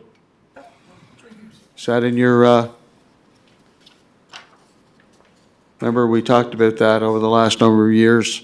So we are working on, right now, working on a concept plan. That note might not get put in here, but we are working on developing the concept plan for that. Possibility of acquiring more land there as well? Right now, we're working on what we have, because that's what we have. The other thing will take longer, so we're working on developing a concept plan for what we have. Yeah. And then we would, right now, we're looking at probably, the area was roughly graded, so we think we can actually go in and just start cutting the grass and have an open area, and it could be this year, we just put in some picnic tables, those kind of things, and then when we hear from the community, we will start, putting some And that's infrastructure. right off the trail. That was a pretty big piece of land, Mitchell. It is and it isn't. It's one of those ones, it's awkward. There's no public frontage except to the Confederation Trail. That's right. So that's one of the challenges with that location. But it was a fair size park. And I rember we expanded it because of everything flows down to that park, all that stuff. We, with all the residents that are in that community, we have a lot of residents, grandparents, grandkids are there. Then we have kids living in 53 Towers Road as well. So they're certainly looking forward for that opportunity. And Frank, if you don't mind, I'd like to bring up something that Paul Conley has lobbied for the last year or so. And I know it didn't meet the specifications or didn't meet the policy at the time, but the seniors living adjacent to Connaught Square, we're looking for a gazebo, something similar that you'd see down over here by the fire hall. Paul Conley was lobbying to have that kind of a structure. Any more thoughts on that? Mr. Chair, can I just say something? Yeah, That is one of the 4 historic squares. yeah, I understand that. Yeah, and I think there are limitations on what we can put on that, in that park, or in those 4 parks. The same applies to the Queen Square Park, Boulder Square. So I think that's the limitation. Frank, if I'm wrong, but I know it has come up in Heritage, the Heritage Board. Oh, one sec. So there is some restrictions on what we can put in the park. And there's also, I believe, sent an email at the time explaining some of the other concerns we had with it. So it is not a large location. There is a lot of trees and there's a lot of benches in the park. So there is lots of opportunities for shade and whatnot. But there is, with regards to the 4 heritage squares, there is limitations on what we are, to keep them looking consistently, to look like they're I'd like someone heritage. from if possible, when you get the chance, guys, if someone could reach out to Paul Conley, at least have a discussion with him. That's important to me, because, Paul's Will do. done a lot for our city, for our community. Will do. And I don't know whether he was part of the email. I think he was the one that sent the email, I believe, or was he? Well, Yeah. he contacted me. I sent the email in on Paul's behalf. So, Paul Conley, yeah, I do, just wanted to bring I'm that going up. to jump off track here for a Okay. second, if I can, Yours. Yeah, go ahead, Frank. And I know you and I have talked about this before, and I think we've brought up at council before, and I'm just wondering the proper way to go about it. I know as part of the official plan, they talked about it. But we know the 10% land in lieu is not near big enough. And I'm wondering, no, yeah. And so I just wonder how we go about getting that plot of land much bigger. Is it going to be through our bylaws or they give us 10%? Because I know that's kind of a standard 10%, but it's definitely not big enough now. So do we put in a budget to buy an extra 10% to get 20%? Because you certainly need a lot more land today than we used to in the past. The lots are a lot smaller and there's just no place for kids to go anymore. You can't even go in the backyard. So, I mean, these parks got to be bigger. So that would be part of the official plan, that will be noted in there. So if that is something that council would like to consider, it could be to keep the 10%, but that you have the option, like you indicated, to buy additional land. That could be something. One of our challenges recently has been is that we've been taking land that potentially is in a buffer zone or that's environmentally sensitive, so it might not be sort of top rated, like sort of the tabletop land that is, you can go in and just develop something right away. Or it could be limitations that you can just put a pathway. So when we do take those kind of lands, we try to take more and negotiate with developers, because technically it's 10% of tabletop land that they're to give to us. But we also have to protect land as well. So a lot of times this is the only way that the city's able to do that, is take it under the parkland. So yeah, so it's something that could be under the official plan, and then it could be put in the parkland reserve bylaw that indicates that it's more. Yeah. We don't want to limit development, so it's a balancing how you do that. It's a standard more or less across the country around the 10%. No, and it probably should change. I mean, whether it's a standard or not, it's not work. Like, you look at Hidden Valley. Like, I know we took a lot of land along the creek, and we're going to do pathways there, but there's no place for the kids to go play baseball or go play frisbee tag. Or there's not a big enough park. Like, when I grew up, we had Centennial Park, and we played football, we played baseball, we played everything. And we even golfed, to be honest with you. And those are opportunities that are really being missed today, and it's something that I would like to see us find an answer to. I'd like to reinforce what Councilor Bernard said. I'm a strong believer in expanding the 10% dedication of a development. Lots of times developments are being approved, then they ask to get it waived, or it's not really in scale with the development subdivision itself. And, you look at a lot of different areas of our city where there's no green space, there's no place for the kids to go and just throw a ball around. It doesn't even have to be organized. There's just not enough room. And I agree wholeheartedly with Terry. I think it should be, 10%, geez, that's bare minimum.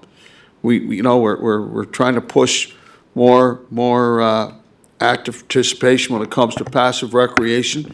And I think the manager's right. I think we need to pursue that through the official plan and the zoning and development bylaw. And here's our problem, though.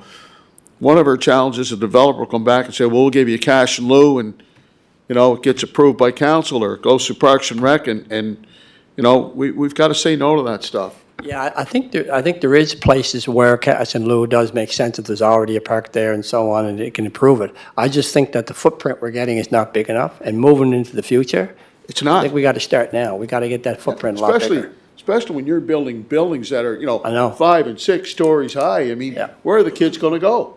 Yeah, so that's exactly the point. So, Yeah, so Councillor Twill, I know that we can just go on a long time with this, but if you look at the development out on St. Dunstan's University property, north of Canadian Tire, Prince's Auto, Yeah.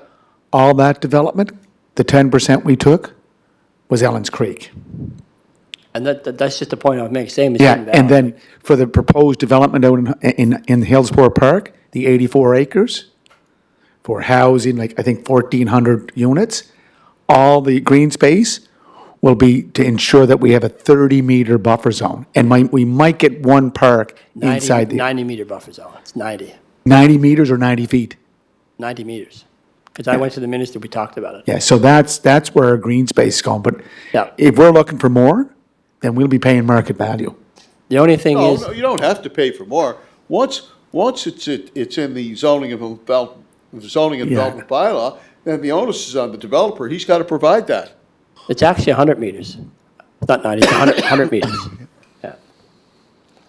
Anyway, it'd be nice to get it solved. Now, I know Dan had his hand up. I'd like to hear what Dan has to say on that, if I could, Mr. Chair. Go ahead. Thank you. Yes, through the chair to Councillor Bernard and to support Councillor Twill's comment there. This is something that you could implemented into the new zoning and development bylaw in terms of the requirements for recreational land as part of a subdivision development agreement. So it is something that could be, the percentage could be increased from 10 to whatever that number Yeah, is. and I know when we had the overview of the official plan, Dan, and that was talked about, it's just, I'm just wondering who acts on it. Like, it's one thing to talk about, it's another thing to implement it. Yeah, so the council would have that authority in drafting and revising the various drafts of the zoning and development bylaw to actually state a percentage. And maybe it's different for different zones, different for different scales of development, but you do have the authority to. So would that be Parks and Rec or planning? Would No, Parks and Rec go it to w- planning or? Yeah, typically, it would be a requirement of all developments in a certain area or of a certain nature, so it would be embedded in the bylaw itself. So it would be administered through planning and heritage. Okay. So just, then, sorry. go ahead. So just in addition to that, that's where we, from the Parks and Recreation Department, would have input into that. And it has been something that has been discussed, and it's just become more challenging here recently when we're trying to protect, sensitive areas, environmental sensitive areas, whatnot.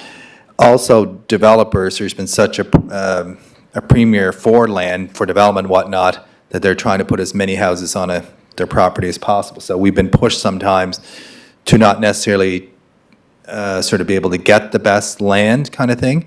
But it has improved that we're getting bigger parcels of land. There was a time there where developments were so small that parcels of land were so tiny because there were 10% wasn't a lot. So I think it is, as Dan alluded to, it would be in the zoning regulations that would be changed. And there could be for different areas too. You could have different percentages depending on where you're developing the city.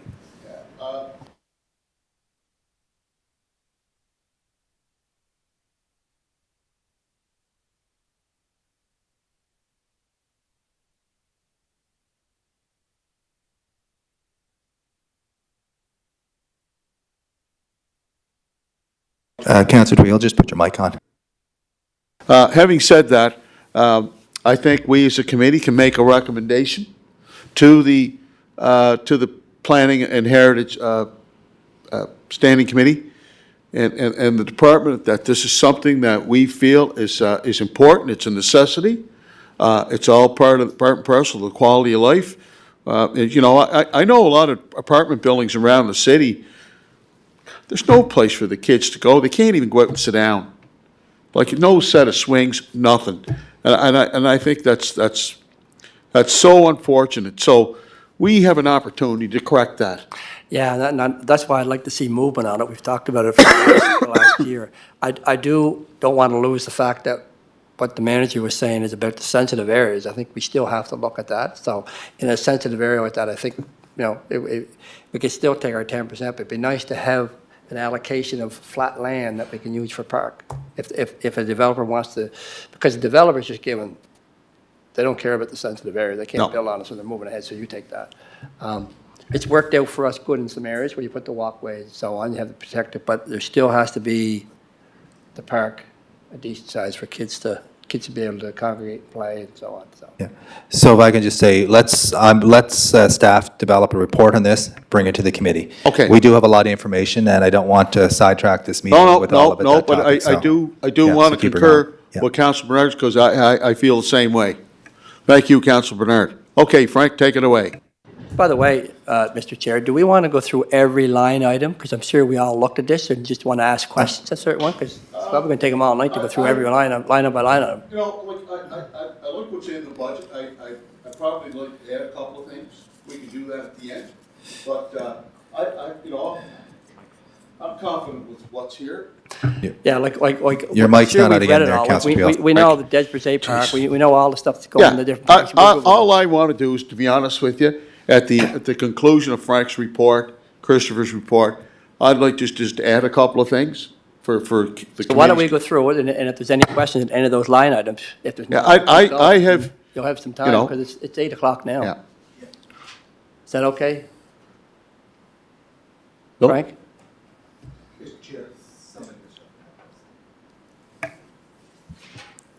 Mr. Chair, I agree with you. I think we can go through a little quicker, but we don't have to be specific in every area. Yeah.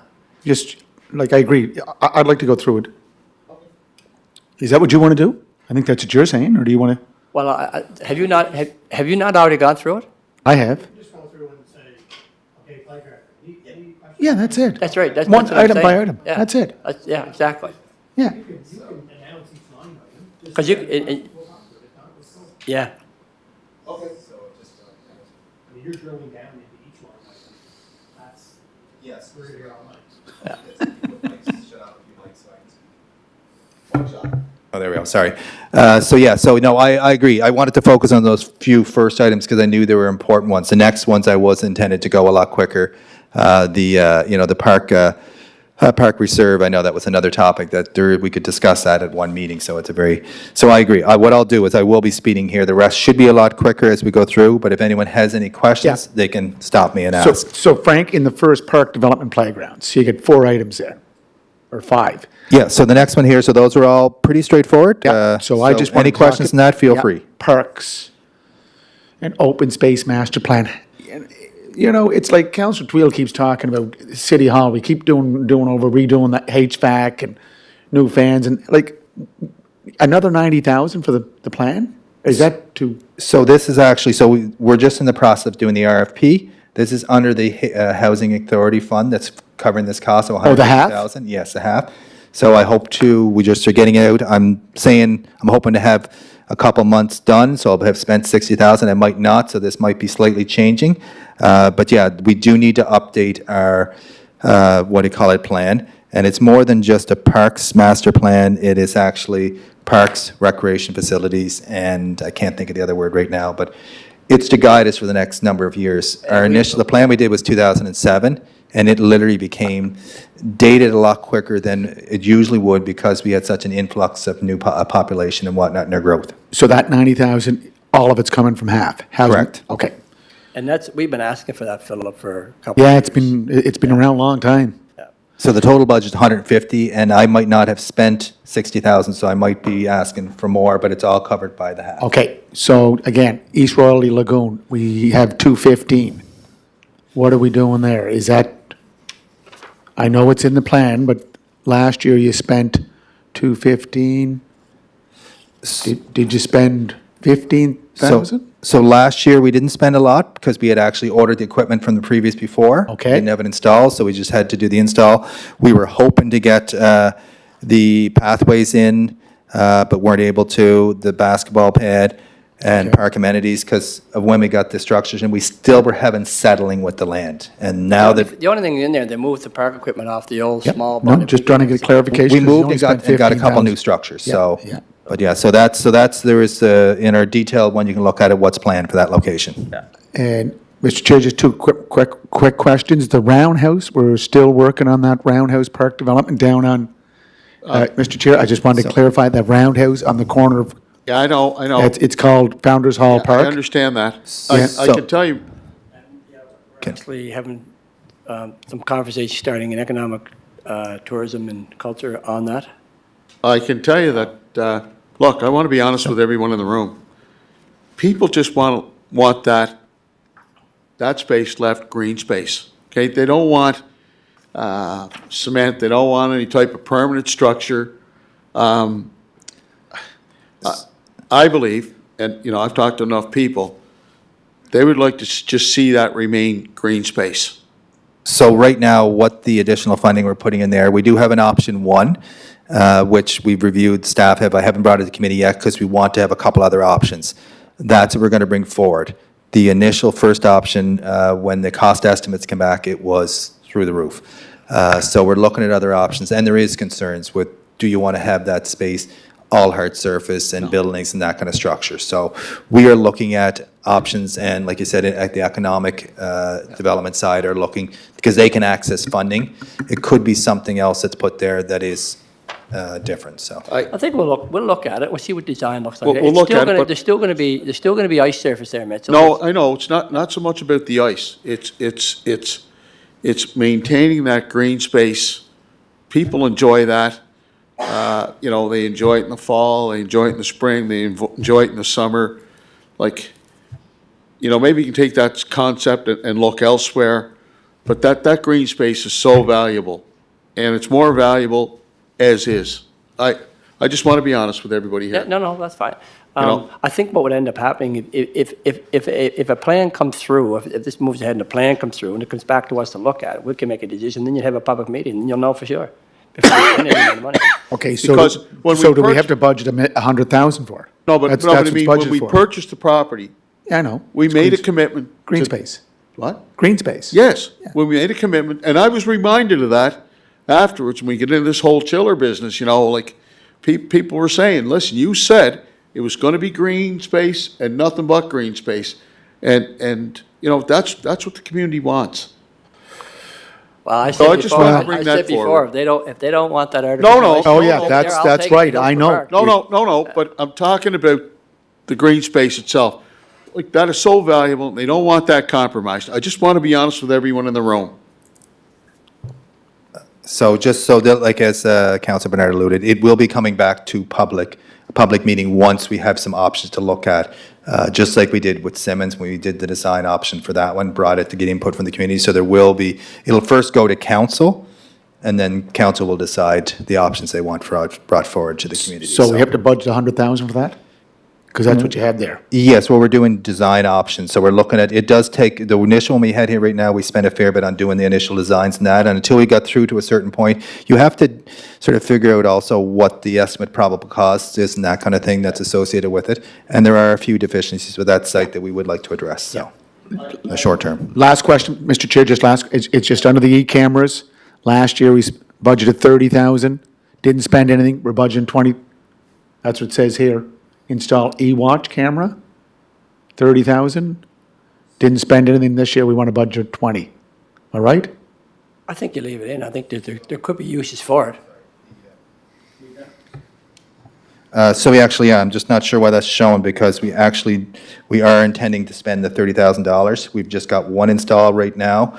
We're working on another one in another location. We're running into issues with the internet?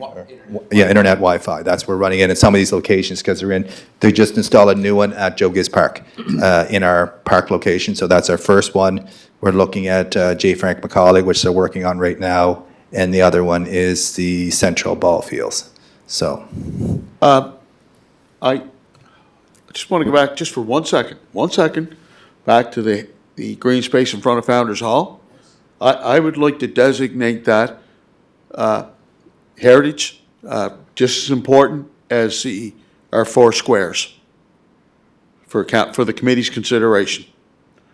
I would like to bring that forward as a heritage designation because of the history and green space for that particular location, just for the committee's consideration. We'll have to look into the process, not Councilor Twill, but we will. Frank, excuse me. Oh, sorry. Well, the heritage is, you look at how valuable that has been over the last number of years. Well, the history of that location and, you know, in front of the old train station. So, you know, when the city purchased that property, a lot of people were happy, were appreciative of the fact that we took the initiative and acquired that property. And I know we were criticized by some, but that investment over the next 50 to 100 years was probably one of the best things we ever did. I got to be honest with everyone. I just think the critical part. So I think what probably some people were upset about is we had the opportunity to buy it for $400,000 and we ended up spending $1 million. I mean, I think anytime you can get green space, I know, and anytime, I realize that. When I saw the sale, when the for sale signs went up, I came to Frank, and Nancy and Frank and myself, we went down, we toured, I said, what do you think? They said, if you can get it, get it. And we got it. Okay, thank you. Go ahead, Frank. No, I'll second. Danny. Thank you, Chair. If I may, and I may have missed it earlier, but I just wanted to provide a little context in terms of the overall capital budget and what Parks and Recreation, how it fits in. I'm not sure if Frank had a chance. But right now, we have somewhere north of 100 million in asks from all of the departments across. Realistically, we're probably somewhere closer to 50 in terms of what we can financially, fiscally, sustainably undertake. So I just want to manage expectations, not making a comment on any particular project here or the department, but just understanding that citywide, probably we're going to have to look at somewhere 45% reduction in the asks for projects. So just keep that in mind as you look at the projects that are here, and because it will come down to members of council making choices in terms of Yeah, priorities. I think, Dan, what usually does, it's pretty hard for us to go through this now and start making cuts. I mean, it's always been we would go through it. If it makes sense to us, we would move it forward for the next budget. Then it would come back and say, here's how much the ask is for the city of Charlottetown, and if it's 100 million or whatever, and here's how much we're prepared to spend, if that's 50 million or 60 million, whatever that is. Then it will go back to those respective committees. Yeah. And usually, you've got two cracks at it. You got one, or finance will make those changes, or you have, sometimes they'll give you a second crack to cut it, Yeah. to get down to where we should be to be able to get the budget passed. It'd be hard for me to go through this and say, we should cut this, not having that target to hit. Yes, yeah. So the procedure is, Dan, I'm glad you brought it up. Procedure is, goes to finance looks at it, then it goes back to the committee, right? Yeah, that didn't happen last year. That did not happen last year, right? Yes, so I think the process would be that the committee looks at so the department prepares the capital budget in terms of what That's they right. see as worthy projects. The committee reviews that, and then each department and committee would do that with their own capital budgets. Then they would all move to council for deliberation, and council collectively would make the choices in terms of whether this one proceeds, or this one proceeds, or this one gets put off for a year, or whatever. Yeah. But what it does, sometimes in those situations, it puts us in a terrible predicament, right? Because all of a sudden, we're cherry picking, Well, right? but We're that- cherry picking, Dan, and I'm being honest with you. I wasn't happy with that arrangement last year, okay? I was not happy with that arrangement. I felt we did our due diligence. We submitted our budget. I was happy with the budget. And they come back, and then all of a sudden, cut and slash and hack and whatever you want to call it. And I just didn't like that process. Yeah. No, I know, but it should have come back. Last year was horrendous. Wrong, so on, but anyway, that's last year. So we're starting off this year on the right foot. Mine is. Can't hear me? But I think right now, we go through this. These are coming from the manager. These are requests. We go through it and see where we are. And then, as Dan said, if we'll see what the ask are, we'll see what the amount that the city's prepared to borrow. It should come back to the committee at least once to say you need to get down to this threshold. So if we typically borrow, I'm going to throw figures out, but let's just say Parks and Rec usually borrows $30 million. And we're at $50 million. And we want to be status quo, then we have to find ways to get back to 30. So the committee would then reconvene, try and get that cut down to 30. And if we can't, then usually the council will. Yeah, so I guess my question would be, Councillor Bernard, is who establishes that target for the committee? Really, it's only council that can do that. Council has the authority to determine the priorities. Yeah, in the past, it's been, let's just say that, like you had said earlier, we could probably afford 50 million. Okay, whatever finance comes back and says this is what the city can afford, council will have to approve that, yes. But I mean, if that's 50 million, if that's 60 million, whatever that number is, that's the threshold. So then you'll go back and say, okay, well, Parks and Rec traditionally borrows this much in capital. So we want to try and stay within that net. Public Works? Yeah, I'm not sure. Traditionally borrows this much. Yeah. I'm So not sure come back to I'm not meet sure that. I'd agree with that philosophy. I think as a whole, we have to look across all of the city of what's priority. All these could be what the number one priority of the city of Charlottetown. They decided to be in Parks and Recreation this year. So I think that, it's not like we have 10 departments and we have a $50 million budget. Say, okay, each department, you get $5 million. It doesn't work that way. We have to look at the priorities across all the departments. These all could be what council considers But the that's, number one but, priority. So we and could that's, spend 20 million. but that's what we'll end up doing. Yeah, so, like I said, I think tonight we asked for our wish list. Yep. And there's no, like, you know, I'm not here to evaluate whether it's a priority or not a priority. Well, obviously, it's we feel it's a priority for the department. We're here to support their ask. And then, of course, when it comes back to finance, and finance says, okay, we got to trim this by $40 million. It should be, what is the highest priority items for the city of Charlottetown? And that's when they it goes all to could come that's when it here. goes to council, and council makes those decisions. Yep. Mr. Chair. Yeah, go ahead, Mr. Chair.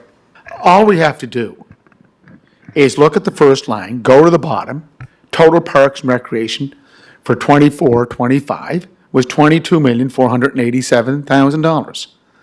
Forecast, Frank, is 18 million, so you're $4 million below budget, correct? Okay. Now, hold on. If we go to the first line in the last line in the gray box, or last box, you're budgeting 9.2 million, correct? Is that correct? Correct. Like, that's great. Like, So no, Well, he's down by 100% plus. just so I can further clarify that, though, we did have a large capital project. So, and there will be other large capital projects in the city as well. So, But not 25, 26. well, it might not be that big, but there will be large, and we know there's a lot of projects. So I was, thank you, Dan, for providing that information. I was going to provide it later on, after we went through all the projects, that there will be some tough decisions that there's no way we can very likely afford all the projects. This year? Well, no, there could be, like, if we want to keep it within a certain borrowing amount. So just keep that in mind. But these are all the projects, and they're all priorities, and they're not just my projects, they're actually the management team. We went through this with all our staff. And with regards to requests we received from the community and that kind of thing, and doing assessments of facilities. But just to keep in mind that, yes, sorry, go ahead. No, I didn't mean to cut you off. Yeah, so it does look, we did cut it down half of what was last year's, more than half, but that still is a large capital Yeah, budget. but Frank, if I was looking at that and looking at, you know, our expenditures this year to be $18 million, and you're projecting 9 million for next year, and I would say, look, you know, that's not a lot here. I mean, it goes back to kind of, not that I agree with what Terry said in the sense of saying, well, we generally spend about 19 at a parks. Well, now you're looking to only spend 9. You know, so that to me is like, we're doing pretty good in this area. Yeah, but Councilor Matard, go to the first line. First, he budgeted 22. Well, I know that was because capital was in there for 22. Simmons. He's now budgeting for this year, 9.2. Yeah. Like, that's, It's quite a significant decrease from, still haven't finished, no, because I'd like to make a some couple proposals, yeah. oh, Okay, well, let's move. Oh, through- okay. Let's move through them and we'll get there. And That's just to Council- give you an idea what we used to do and how we went about it. But at the end of the day, if there's priorities elsewhere that a council will come and have to meet that threshold, it may be cut anywhere. But usually you try and stay within or less. Now, that 22 million, I'm not sure if that had Simmons in that 22 million, so that would ramp it up. Yeah, So 15 It of, would be the average that we usually spend. You take those years out. 15 million, I think, of the 22 was Simmons.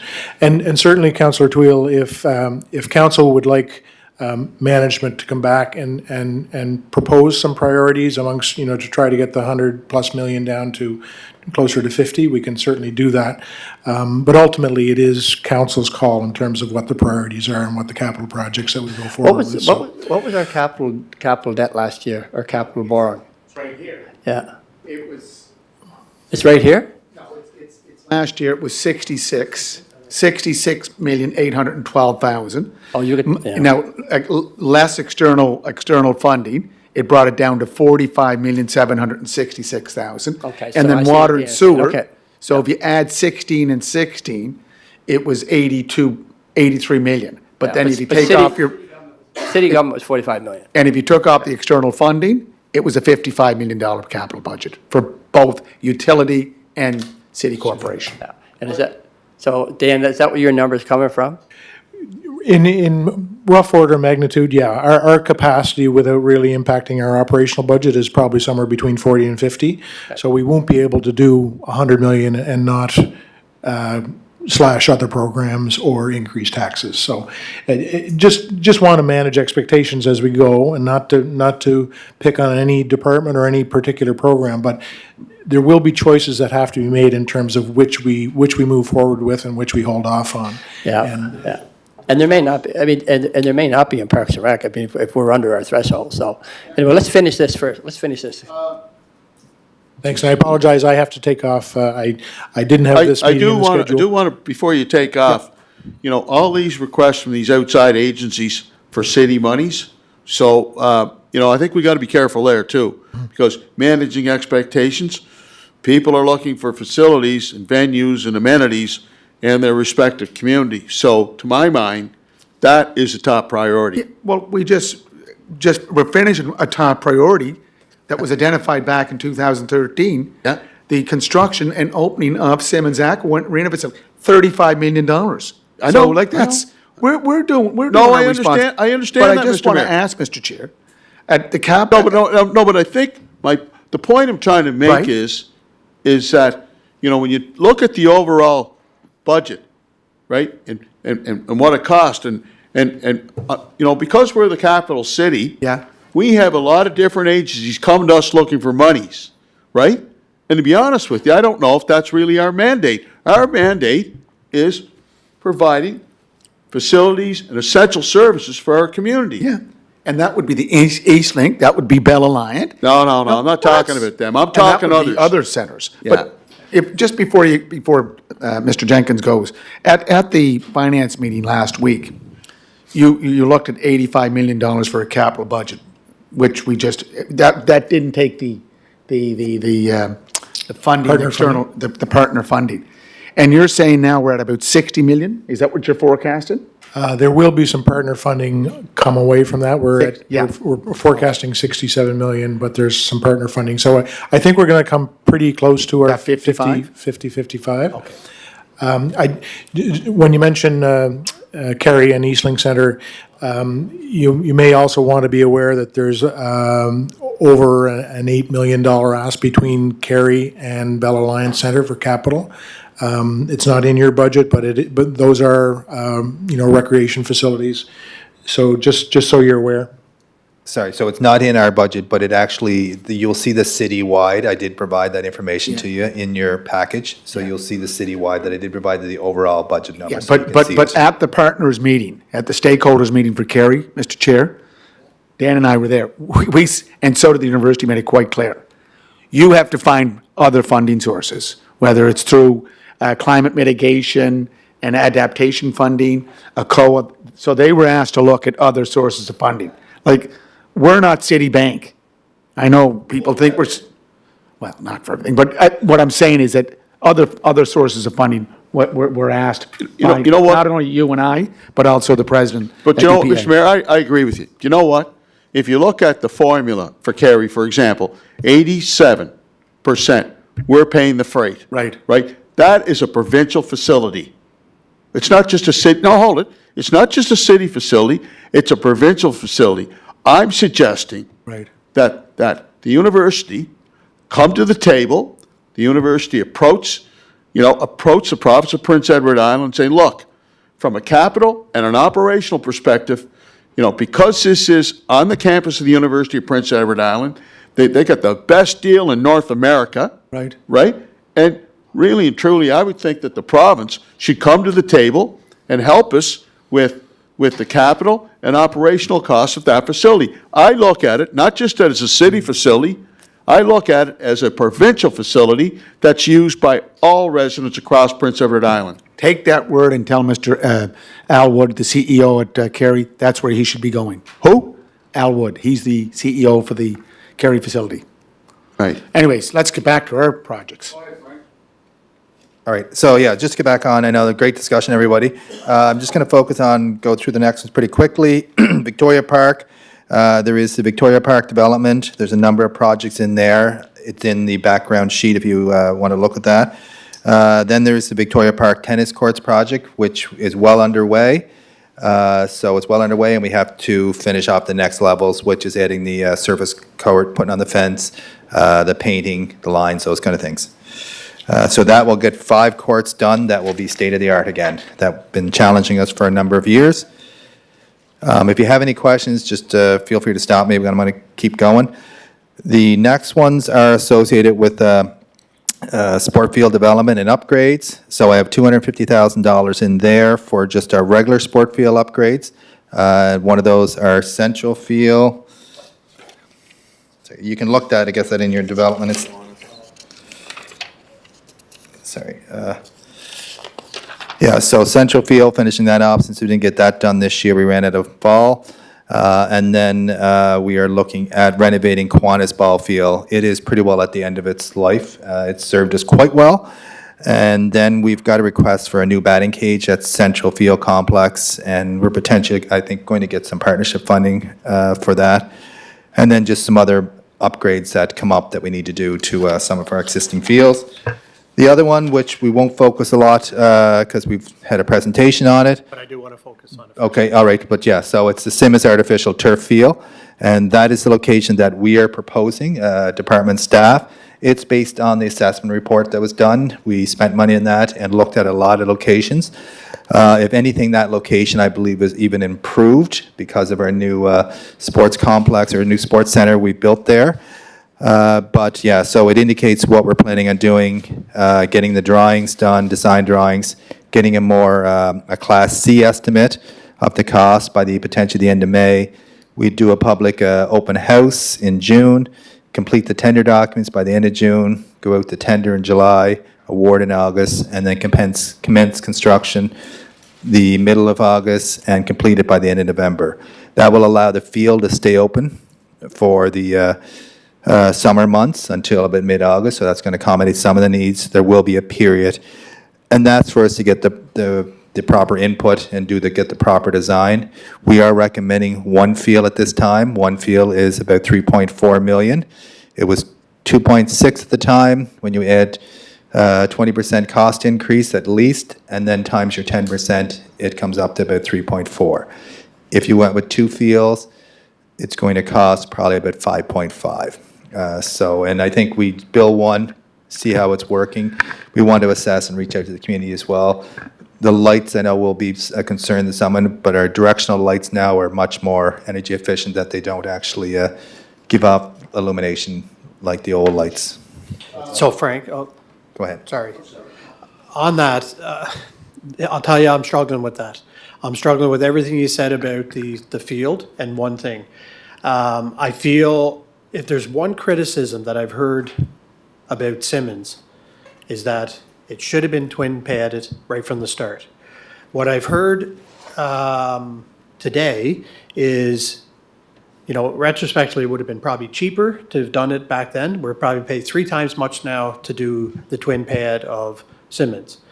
The same concept might occur here if we do not put the investment up front. Like, why would we look to do one artificial turf field? Our presentation here tonight was strictly on two, and knowing that we could use that. I feel like if we did one, we go down to 27, 28, 29 fiscal period, and then say, okay, well, maybe it's time to do that now, and we're paying $4 million to do one field, as opposed to the difference of potentially 1.6 million, if you're saying it's roughly in the $5 million Class D estimate.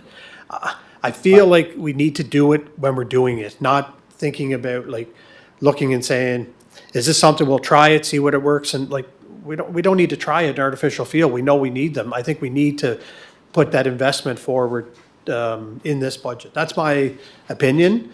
I feel like that's all I hear from Simmons. I've heard wonderful, tremendous things. The only other thing is, why didn't you twin pad it? Why wasn't it? And again, it wasn't here, and I'm sure we could debate all night long why we didn't do that.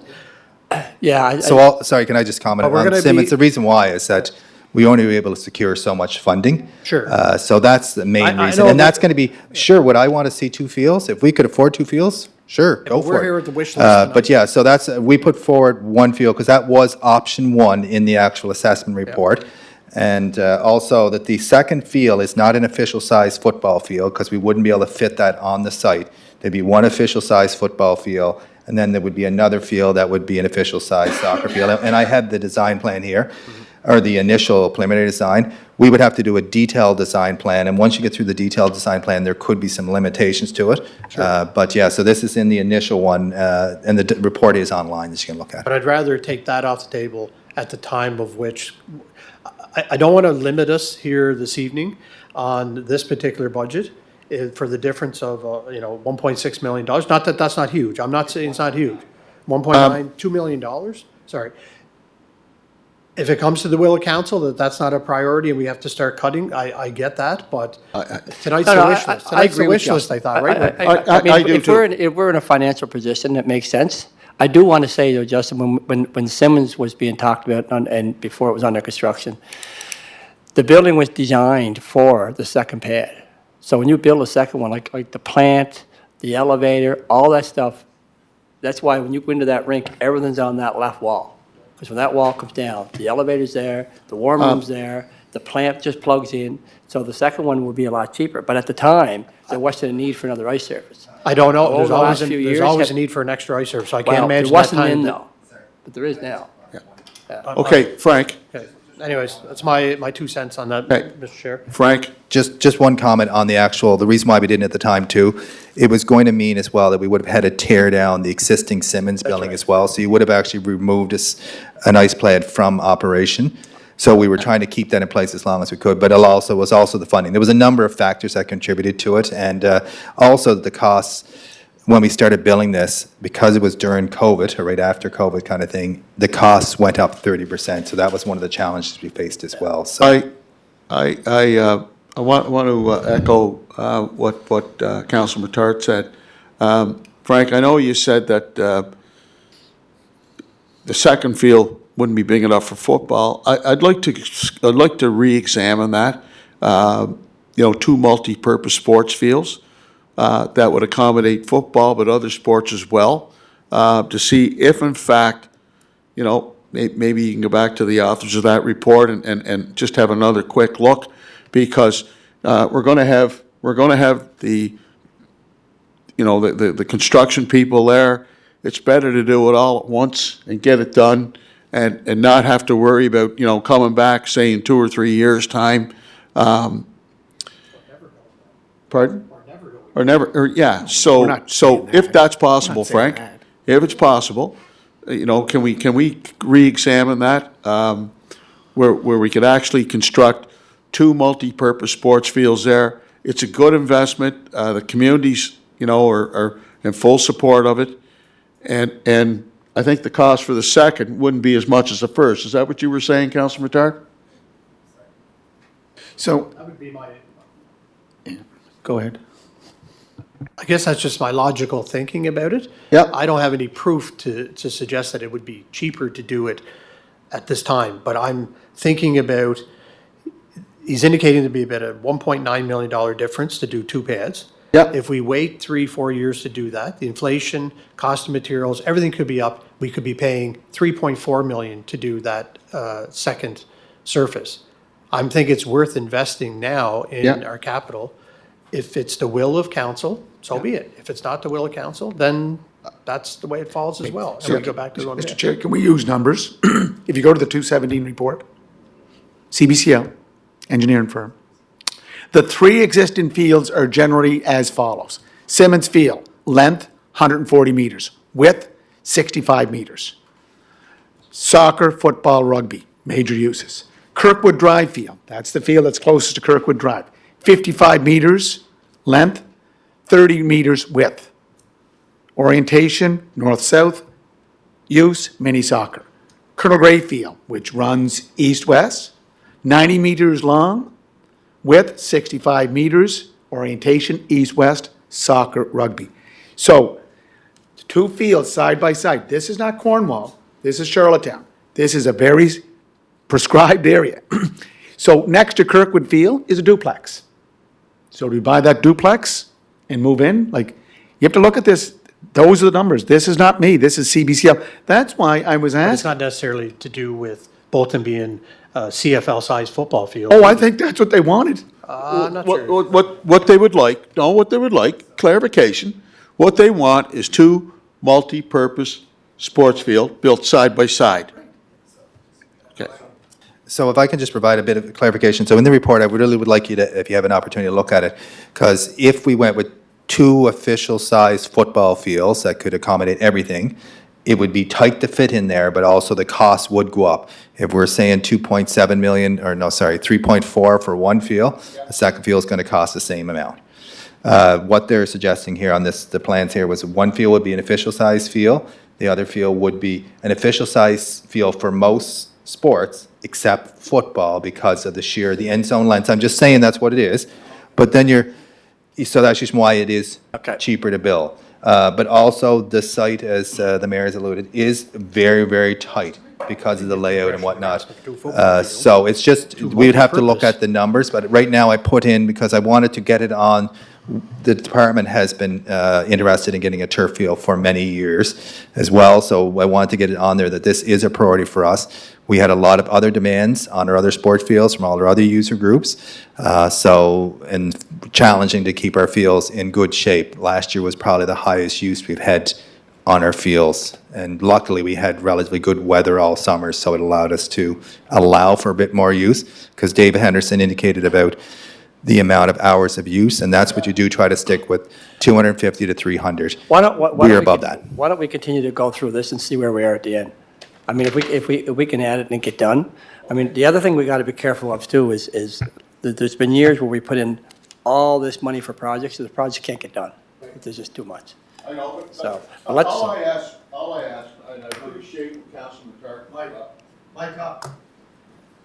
And I agree with Justin said. I mean, Yeah, if we can build 2 of them, let's build 2 of them. Let's 'Cause helps do a it. lot- So, It helps a Frank- lot of sports. All I'm asking is, can we please re-examine, can we, just go back to CBCL and say, look, can we, I understand, Philip, I understand, but, I understand that, but can we just have a look to see what the possibilities are? I don't know. So I can look at what the costs, see what can fit in there. There will be some costs to ask that request. They won't do it for free for us, but I can see what I can get in time for budget discussions here as we're going through it. And maybe get a better idea, because what I went on is I'm going on 2017 numbers. I added 20% to it and then added the 10% tax, so I could be low on that too, but I know that number, the site was deemed pretty good soil-wise, and I know we just recently built Simmons there, and surprisingly, it was relatively good soil-wise as well, so. But if our department is in relatively good shape after what you've put together here, then it's, we can certainly look at that and adding. Stormwater management plan, all that stuff. Again, that's why when you have a group of people in here, you put all the facts on the table, whether it's Plan A, Plan B. That's why I said, I was looking at the numbers, but we were saying, no, let's put the 2. Guys, the numbers are there, so. I know. CBCL can look at it, but you know what? It's not gonna change the width of Well- Kirkwood Field. It's well- 30 meters. Okay, But- let's, but- anyway. But Mr. Mayor, it would do for other sports though. It would do for soccer, it would do for rugby, it would do for, yeah, and that's the idea. Anyway, but what they showed, Councillor Bernard, were the fields in Cornwall. No, the Cornwall, and what Paul Truman said is that the soccer field, if it had been built to imitate the football field, they would have 2 officially sized CFL fields. That's what he said, correct? I think so. Yeah, But the desire's not to have 2 football fields, well, that's football field 30. No, Multi-purpose. that would accommodate football. Yeah, it has to accommodate football. No, to be honest with you, Justin. Has to accommodate, both of them have to accommodate? Yes. Okay, I don't understand why that would be. Well, because there's such a shortage, and because they've outlined it here tonight, the growth and No, I know, Paul's. yes, I get it that way, in the sense of, you can have flag football on one which doesn't need the full size. I think for the privateers, they need the full size. Well, not just the privateers. I mean, you heard the presentation here tonight. I mean, flag football, for example, has become an Olympic sport. That's right. Look- So they need that. Cutoff for tonight, So they need. 'cause I'm not that gonna same sleep size. here. What's the Well, cutoff? we can come back. We're gonna have to. I would really, no, we can't. Got the young fella in here. Can you next turn me door. on there? So I would like to get through all these projects here Okay. quickly, and Let's if get- we need to have a let's get at it. discussion later on, we can, but I'd like to get through everything, so. I know some folks. Can you a lot of this, I re-examine will- that, Frank, please? No, I will be sending it. I had the report, and I really want people to read that because it gives a lot of good information. Yes, so it is a good report to read. So here, we're just going to keep going here. I'm hoping the rest are not going to be as controversy. Is the land acquisition $1 million? Is that going to be enough? We're looking for. So what I'm doing is, and we're looking at other options, because there's other departments as well, but that's a starting point. It allows us to have some money. If we need additional money, we come back to council, but it allows that developers will realize, or people that were looking to buy land off, okay, we are setting aside money, and this is for potential future sport field development, a larger complex. Okay. And if the council wants to add more, we're more than willing to accept more. No, but I'm just wondering, just one. We're looking at how we can partner with actually maybe parkland allocation land that we get, and maybe we have to buy, 5 acres, 10 acres, that kind of thing, so. The rest, So Frank, just on that, just quickly, on the land acquisitions, right? You get $1 million, that's just looking at anywhere in the city? yeah, we're looking at any new development that's happening, any potential. I just want to go back to what Councillor Tweel said last night at the regular monthly meeting. We have to go back to the province to find out what are they doing with the former Prince Edward Island Hospital property. We need to find out. We have to get that property. So that would be, I would hope we're not Yeah, but I think- purchasing that, I'm hoping they're giving that to us. I think that was the intent. There is some limitations, there's limitations on what that land can be developed for, so. But I also thought that all the other sport groups, we were looking for buy some land and what been newly annexed into the city. And it's being zoned now. And I mean, we've had baseball in, we've put all these sports in that we're behind on. So, it's because we don't have the land. So, is this not for the possibility of purchasing some of that land? It's for purchasing land, whatever one we can develop with. That could be one, there could be What other do I ones as hear- well. What do I hear you guys talking about Victoria Park or something? No, Former Prince Edward PEI Hospital property, back in 2019 or 2020, the minister at the time said, okay, we're going to flip the deal, and now it's back in I don't know where it is now. But we wouldn't be buying it. That's Well, supposed no. to be reverted back to Victoria Park No, property. but there would be money that we need to use to improve that Oh, site. yes. Well, that's not here. Correct. That's farther down. Folks, just want to be upfront. There's an opportunity to acquire some other. Mike's on anyways. She's doing it on automatically. Thanks.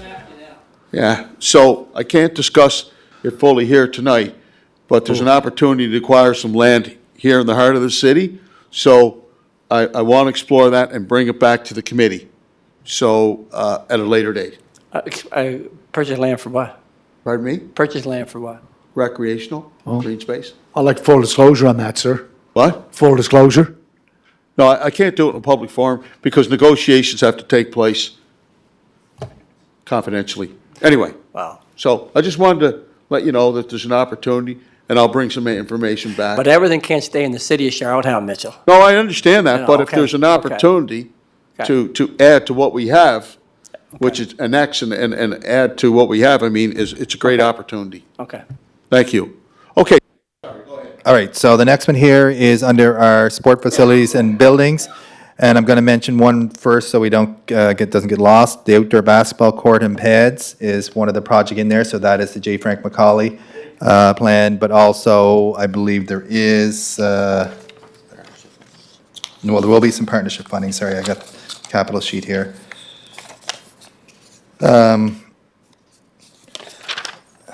And of course, the project description isn't in there, or it's down results. So we're going to be renovating the existing court to official size. That's one of J. Frank McCauley. There will be partnership funding from Buckets and Borders and Basketball PEI, and we will be engaging with the community. And there's also, we're going to be doing upgrades to 3 basketball pads, which new pads we put in, we're adding lines to them. So that's meeting the needs of that community.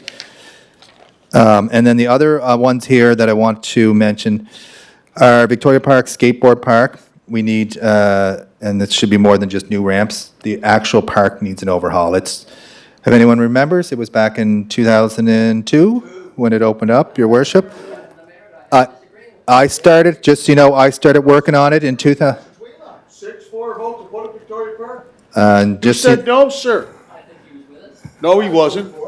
No, you didn't. I can't I remember remember. Bob King sitting right over there. okay, if I can bring you back on Bob King track. sat right there and gave you the finger. Remember that? You were with us, though. Okay, can Oh, I yeah, bring, it was 6'4". can I bring you back on track here? So we started the work in 2001, and then it was developed in 2002. Remember Bob King? So the park does need an overhaul. This is to get the park back up to standard. We will have to look at potentially a new location in the future because the actual group has grown, but we want to get this park back up and operating again. There was a few design flaws that we're going to correct, but also some ramps. The other thing is our disc golf course. We've got the baskets, and we've got some other amenities. We are working on a location. That's been one of our challenges, to find a suitable location. So we are assessing those suitable locations right now, and we'll be hopefully going out in the spring to actually build. And that's our intent. Once we have a confirmed location, we'll be letting you know that. And then the other thing is our multi-sport outdoor facility, the Elmer McFadden outdoor facility, the rink facility, is at the end of its life. We are proposing to replace that with an actual artificial, so in-ground artificial ice surface, so that we can actually, right in the concrete, so you can flick a switch to the plant and it actually will start and you can actually make ice quicker, unlike down at Founders Hall where we have to set up a And portable. Frank, sorry, Mr. Chair, is Val right to ask this question? Is this the facility, Christopher, on McRae Drive? That would be Elmer So how, McFadden, that yes. facility must go back to East Royalty days. It does. Does. Great. So we And it's we in will very, have, very poor shape, and it's Yeah. embarrassing to go drive by it right now. and it Boards would are be falling in counted, rails. I would see that as a regional facility because of where it is, East Royalty, Hillsborough Park. Yeah, I fully agree with that. And you have it at 1.1 million, Frank? That is what we're looking at right now, Great. and that's, so I'll it, support there that, could be, Frank. there could be a bit slight, this, and the cost could have went up, this was back, but that's what we're figuring out, bakes in the cost, but boards, Okay. concrete. Okay, No, so, the- go ahead. I'm sorry.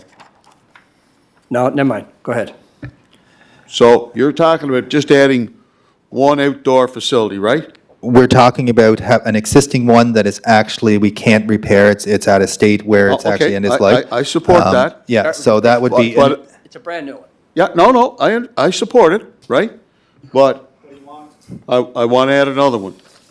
I want to add another one. Yes. I'd like the committee, go through your budget, Frank. Yeah, I guess the biggest thing will be is we want to look at the ones we have right now, and some of them they're being utilized, but not being utilized to the max. But part of the reason why they're not is that, as you're quite aware, our weather has been challenging. We are hopeful that we're going to have 3 or 4, up to 5, 3 maybe of the 5 We have up and 6 going. now, right? We have outdoor rinks. 5 outdoor rinks with boards.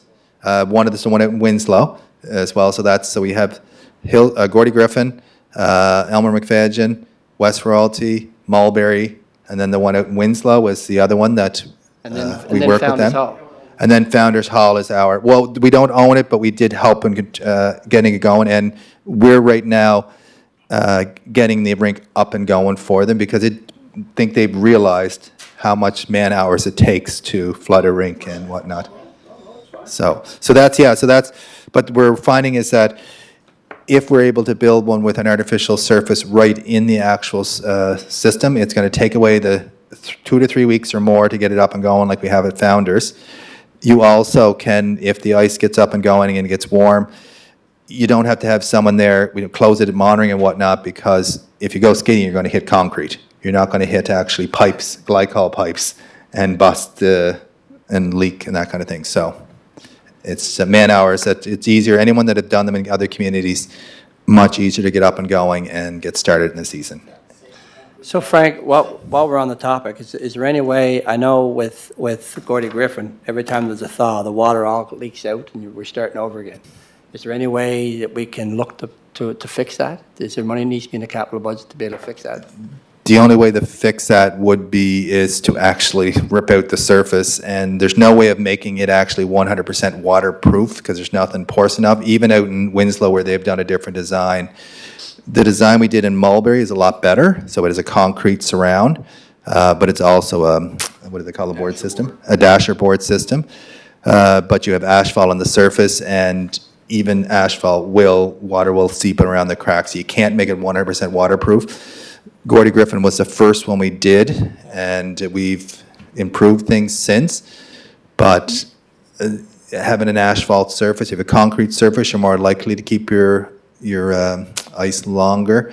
The only way to 100% try to keep it, you're still going to have water leak out no matter what, because you'll have evaporation as well, is to have an artificial. No, but these other rinks, now that you're building, apparently, if you have a thaw, they're able to hold it in. So They're you're not better, starting from but they're scratch. still not holding it in. They're still not, they're better, like West Royalty's a little better than Gordy Griffin's, but it's not a whole lot. Mulberry is a lot better. Would have to build what, sorry? Mulberry, did you have to, like, it's not built in ground level? It's not built in ground level, like you have to walk up to it. So, is there a so that had to reason be for done that? because of the elevation. We couldn't go down in the ground because if we did, you'd end up having issues with drainage and whatnot. So it was the lowest or the highest point is at the far end, then it had to be worked out. So it has to be a level surface, 100% level to hold water. So just moving on to the next one here. So one of the things I find, Frank, is and like Mitchell said last night, I mean, these are all great facilities to have. But in the times that we live in right now, the rinks don't get used that much. And unless we're going to start being able to put in artificial ice in these, then we're spending a lot of money building these facilities that they're not getting a lot of use out of. So that's the reason why we want to go with one this year. That's what we really would like. And I think, as Councillor Bernard has mentioned, Elmer McFadden needs, the rink is at the end of its life. Staff have been doing their best to try to patch the boards and whatnot. The surface is failing, and it's just at the end. It's pre-amalgamation. It was 1990, 1991. Yeah. Yeah. So, all right, so the next ones on the list here now are trails and pathways. The first one is our, Phase 1 is done off J. Frank McCauley. Phase 2 is left to do, so we'll be going out to tender relatively soon so we can have that ready to go. We're hoping council will approve that since we want to get that project finished. And I guess the money is approved right now. The only thing is that we won't be starting construction in April or March, so it won't be till May. We just have to approve that submission, right? Did we already do that in ours? We awarded that tender, right? We awarded it, but it rescinded by council because We were back out. we didn't go out to tender yet because we can't go out to tender for something in the fall Oh, that's right. That's because yeah. they won't give us That's the prices. one where I never got the legal opinion. Yeah, so we will be going out here in January, February For that one, and then. for that one. and- Legal opinion. And then that'll finish that project hopefully. And let's hope we get a better price. Legal opinion. So if I can have you just keep. But on we track here. followed the policy, the procurement policy? So our next one here is Hermitage Trail Development. So the trails out there, we did a large section there previously, but we required to do another 1,100 meters to fill in low spots and resurfacing the trail, and replace where necessary with crushed asphalt. So we're seeing how far that 100,000 goes. We did a large section, but as water tables, higher water levels and whatnot, and the sheer amount of use, the trail needs an overhaul. And the next one is just two small ones, Andrews Pond Trail Development and Acadian Trail Development. Those are partnership funding. We partner with two groups, Cycling PEI and the Watershed Group. And then the other one is it says the East Raleigh landfill site remediation. This is not actually what it is. It is.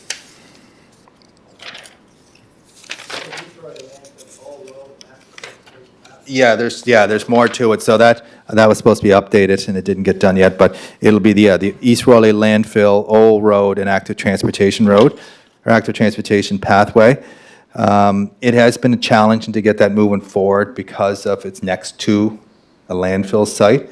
And with Simmons this year, I just wasn't able to get the final design done. So I'm working on the design right now, be going out to tender, and we would move forward with that project first thing in the spring. We do have $225,000 of partnership funding for that project. So I was hopeful to get it started this year, but I just could not with everything that was one of the projects that I wasn't able to move forward. So is the partner funding still available? As far as I know, and I will be confirming that, because we actually have received some of it already, I believe. Oh. So, Mr. It's through Chair, the AT fund. so the 650, you have it there, it was budgeted last year, correct? Yeah, yes. But where's the partner funding? It's down below, so you'll see on your, what do you call a sheet there? Oh, I'm just looking at your spreadsheet on what's on the screen. Sorry, there is that for. That's all right, It's Frank. way over at the far side, if you look over there, see that 225? Yeah, okay, It's the I last- just wanted to find out where it was. Yeah, it's a big spreadsheet, and it's like, Yeah, no, So that's great. Frank, you said this was budgeted last year, right? correct. And it never got spent. So it still should be available. It has to be rebudgeted each year, though. It's, you can't, so when your budget's there, if you don't spend it, then that's your under budget. Then next year, if you want to continue with that project, which we do, then council has to reapprove it. Okay, We already approved this. And the council passed the budget to be spent. So if we didn't spend it, we shouldn't have to rebudget it again. It should already be there to be used. Each So year, You're actually taking money out of the Parks and Rec budget. no, this is the way it's done before. We always have to bring it forward, and council has to reapprove it. Priorities could change, That's not the so way it was done when I was here at finance. I know it's, I know some would like to Yeah. change it, but it makes no sense to me. yeah, so last year we did approve, when a project was brought forward, and a project could change too, the scope of a project could change too, so the budget could be removed. So But if you had- you'll have to discuss that with finance. It's a way that, Well, Frank, if this money's budgeted and you didn't use it, then our capital budget that we passed through council passed it. They passed it. They said, that's the money to spend on that project. Just because it didn't get done doesn't mean you have to cancel it and re-budget it again. It should still be there. so in my notes, that's where I indicate that it is. Council, though, has to reapprove it, because every year they reapprove the budget. Where'd that come from?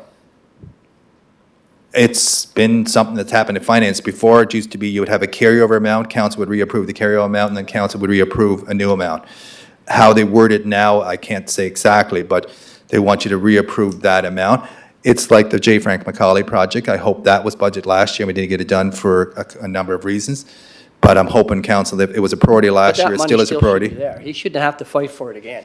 I don't believe there'll be a hard fight, because I think people will, it was a priority, and I think this was a But priority but you too. know what I'm I saying? hope not. I mean, if we approve to build a new rink at Elmer McPherson, and it's 1.1 million, and it doesn't get done, then that becomes another battle for next year.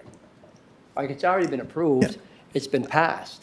Yeah, I'll have you Anyway, guys, that's a conversation we'll have with finance. yeah, that conversation you'll have to with council. Finance. Yeah, Frank, okay. just, Mr. Chair, okay, so in the last column, the brown column, so 650 plus, is it 650 minus the 225? Partner funding? Correct. Okay, thank you. So, and that's in the Thank you. detail sheet, you can see, this is a new document, and I know, these I'm documents just are following- attached, so it takes a little bit more challenging for staff as well to input information. Then the other one that's on that list that's still left there, sorry, Terry Fox. there's no money there because it's done. So it is done. And then the last one is, there is trails and pathway development and upgrades. So this is $60,000 for this year, and this is a number of smaller trails in parks that need upgrades. And we have right here now, there is Southview and Evergreen and River Ridge are the three parks that we need to do upgrades to on their pathways. Then the last one here is the actual, it has water access and beach development, and that title should be changed, because it's actually, we're talking about Confederation Landing, and what we're referring to here is that we received a request from CEDC with regards to developing an actual, a more defined linkage between the Founders Hall and over to Peaks. So this would be at the front of this location. CEDC is willing to take the lead, and they're trying to access funding. For some reason, this amount is not the right amount of funding in here. So it Should it be, should, Frank? what's that? It's 100,000. $100,000 is what we're anticipating the project to cost. Below that, it has $225, that's partnership funding. it would actually be $75,000 partnership funding, and then the city would be asked to contribute $25,000 to it. And you know what, I like it. That's going to be a nice project when it's done. So you'll see I put that picture there. I do have more images which I can send to it. They're trying to make it aesthetically fit in with the park, which is really good. It is Aaron Hansen who's been the lead from CADC, so he'll make sure a good job done, but also will be consulting with us. So if you guys are sort of feeling that's good with regards to the design, if you support that, he wants to work on securing the funding on his end in anticipation that hopefully that we can secure it on our end. It's not a large ask. Yeah. Okay. Mr. Chair, I'm looking here, Confederation Landing. I go over to the last column, and it's 610,000. Is that right, Frank? 947, or am I on the wrong line? So what's happening here, there's a bit of a, what do you call it? There's something that's happened there, I can't figure what it was. They're saying we've spent so much this year. Do you know what it was, Christopher? So it has previous years, it has $5,000 this year, which I think was a holdback, which makes 110. So it's bringing forward this year that they said we spent, which should have been last year. And then we have 100 this year, and what we put in there for Confederation Landing, we put 100 in there for the next 5 years. We know it is one of our main okay, I parks see down where you're getting location. at now. So Yeah. I've got to ask what's going on here. That Yeah. 225, I don't know where that number came from. It's not the number I entered. Would that be partner funding?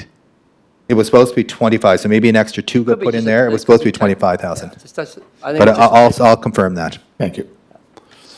But, you know, I'm just going to go back, and I know it's a finance issue, but if we approve $50 million in a budget and we spend 40 because the other work never get done, and we've approved 50, Yeah. then we do 50 the next year, it actually should be 50 plus the 10. They shouldn't have to rebudget these things, because we approve that money and Yeah. we approve the project. Anyway, So, Okay, no, I'd like to, committee, I'd like to add another outdoor facility. Whereabouts? What? Well, last year I had discussions with a private sector that I thought that we could partner with. And I have to go back and ask them again if they're still interested. So I don't want to give the name without going back to them. Where's it going to be? Downtown? Out? No, in the West heart of the Royalty? city. Heart of the city.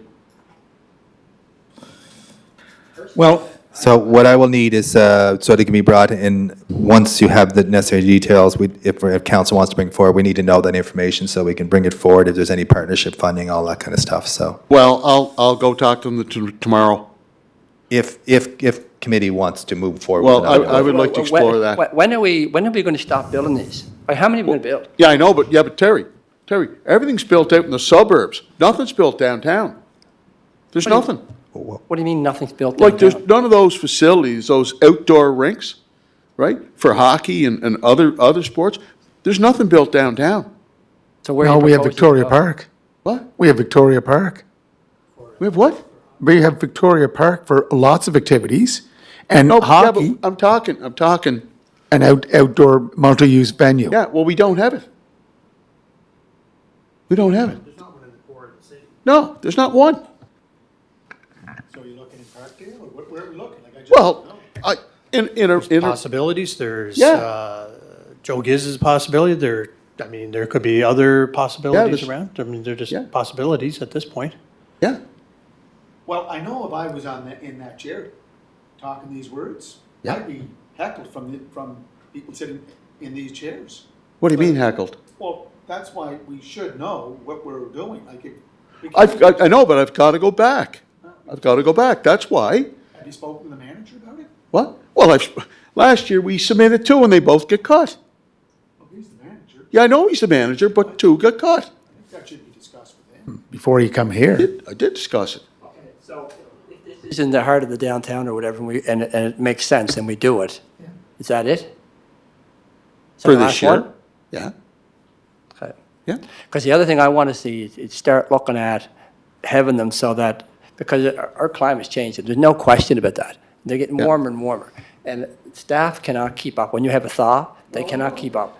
So, Well, we've you been know, implementing this just- new technology. I have a ton of kids out in Hillsborough Park, a ton, and when that thing goes south, when it melts, it's just, So the phone's just, ringing off the hook, when's it gonna be up, when's it gonna be up, they wanna get on, and it's So a short, it's a Terry- short window as it is. To that point, and all due respect, you have a ton of kids out there that are asking to get on the rink. We have a ton of kids in here in the heart of the city that don't have any rink to go to do the same thing. So I think that's where the argument here is that whatever that geographical area is right now, maybe it's undetermined, but I feel that that's a gap. Like, we don't have that here. They have to go out to Hillsborough. Parents have to drive them out there, wait in the parking lot. I've done it many times for my own kids, because that's the only place I had to go. How long did it take you to get out there? Well, it's not a matter of how long. Some people don't have the means. I mean, everywhere, you can drive all around Charlottetown in less than 10 minutes in every direction. I get that. so can I just comment here? So if you can give me an idea of location, then we'll assess, if this Yeah. is suitable location and whatnot, because it does. And we can look at other downtown, like other locations in certain areas. We have looked at it.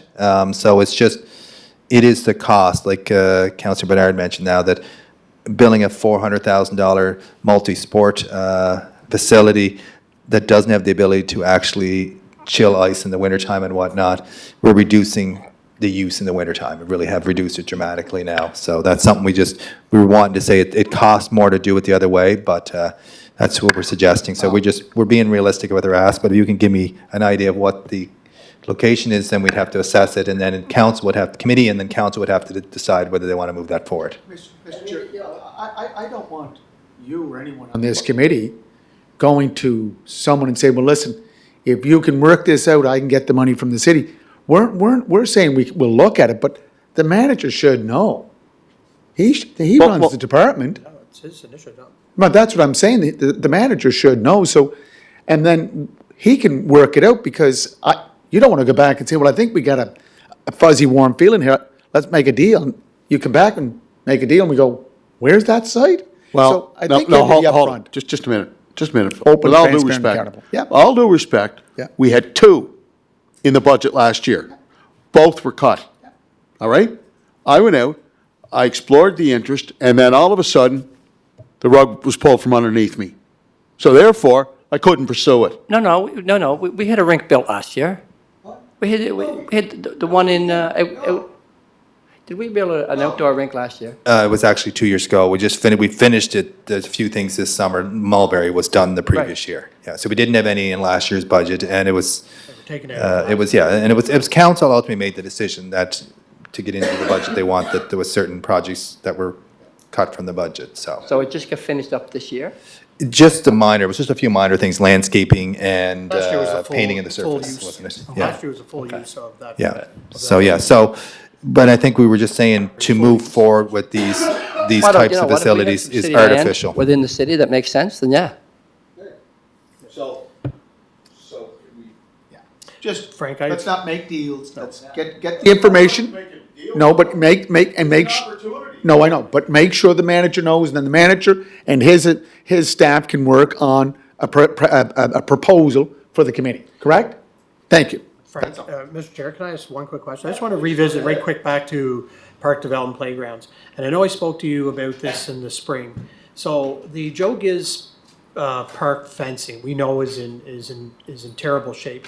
Is that going to not be there. replaced based on the construction project? So is that part of Public Works' that capital project to repair on the Grafton side? And then I'm noticing, like the one that runs along there, it's getting, so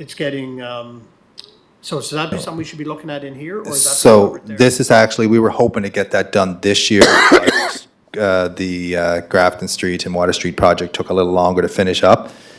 So it actually is going to be done next spring. It's being actually charged to the Hurricane Fiona, because the fence was destroyed during Hurricane Fiona, so it needed to be So we completely don't need to redone. have that identified? We don't need to, down the road, if it doesn't get approved under the Hurricane Fiona, then you might have to come back to the city, but we're putting a claim under there, because we have pictures of it, it was destroyed all around. So what is the height of that current fence? Is that a 4-foot fence going around there?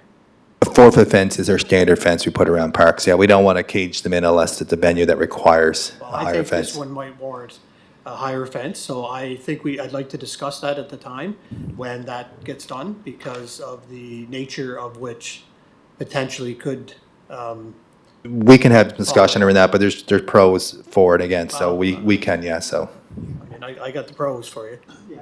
So, Mr. Chair, just on that, Frank, so when we talked about the fence in around that area, the fence that runs along the trail that I believe belongs to us, going to the Provincial Community Outreach Center, all that fence that was done, is that also under Fiona?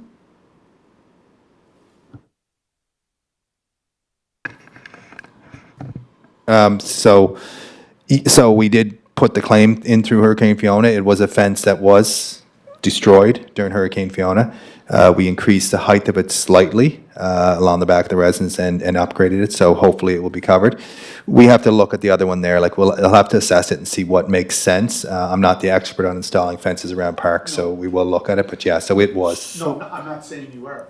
What I'm saying, Frank, is that cost, I think, was $88,000 to install that fence along the properties on Beach. So now we have to look at the fence around the perimeter of Joe Giz Park. And if we're looking at the same height of what backs onto those properties on Beach Street, would you be looking at 88,000, 100,000? I honestly don't know, and I wouldn't be recommending that height that is 8 feet high. Like, Oh, we have to realize that the park on the other side has an actual post and chain kind of thing. So we have to make something that aesthetically looks right in the park as well. So our intent was to put back a 4-foot fence, because that's normally what we put around a park. The reason why we're putting it there is for safety reasons of people running out into the actual street along that side. And then the other one would be is with regards to the actual stormwater management that goes on the other side. So it's a safety concern for that reason. We don't want people to be running into those locations. But yeah. So that concludes. Would it be a lot to ask you, Frank, if you could look into the cost, if we were to begin to make, like Gordy Griffin Rink, an artificial ice surface? Could you, I'm just looking for a cost right now. It's roughly, like, just to put in an artificial unit kind of things, probably around 700,000. Okay, Even though the facility's already built? Yeah, because you would have to rip out all the asphalt. You would have to make sure the base was there and put in a proper, and how it would work, you'd have to do some modifications. And that's just roughly in the top of my head. It's not cheap. So it's purchasing a chiller unit, purchasing all the pipes and everything else. Phase 3 power, yeah, so.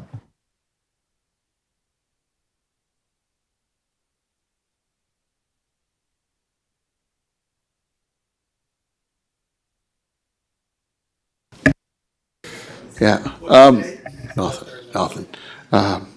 Anyway.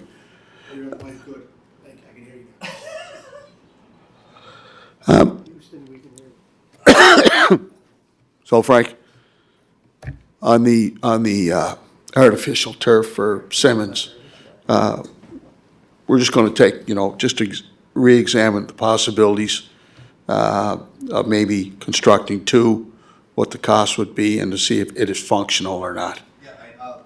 That's, I said I would look and get that Yeah, information if yeah. I can in the time frame. And But maybe like I even said, talk I'm to- going by the expert information that I got there, so hopefully I might be able to get. And can turn you, it back can you pretty even quick. talk to the authors of the report as well? Well, that's who I'm going to be talking Okay, to, thank since you. they did that Thank information, you. so, And I'll get back to you on the outdoor rink business. yeah, thank you. Anything else, Mr. Mayor? The Senior Engagement Committee report and Youth Engagement, do you want to go over those reports, or do you want to defer them? Well, I don't know. What would you like to do, sir? I do have a serious question, though. Under which one? Well, we had presentations come in here on, I believe it was indoor pickleball facility, possibly tennis facility. So we don't have any of that in the budget. Is there something that we're looking at, or is there something, like, we've had the presentations, where are we on that? Well, we're waiting to hear back from the other potential funding partners. If the province, for example, the province and say Ecola. This was a private firm that came in. Atlantic Pickleball, What? the Atlantic Pickleball Club. You talking the doctors? No, Adam. And then we're going to Stratford? They bought the land. We're going to Stratford? They bought 2 acres Yeah. out at the Stratford campus. We tried working with them. We did work with them. Yeah, So how did we lose them? What? Well, their first priority was the airport They were looking at that property. Yeah. Yeah, but They they told us didn't- that They that wasn't didn't, they suitable. didn't want to lease. No. They wanted to buy, Yeah. and it's federal land.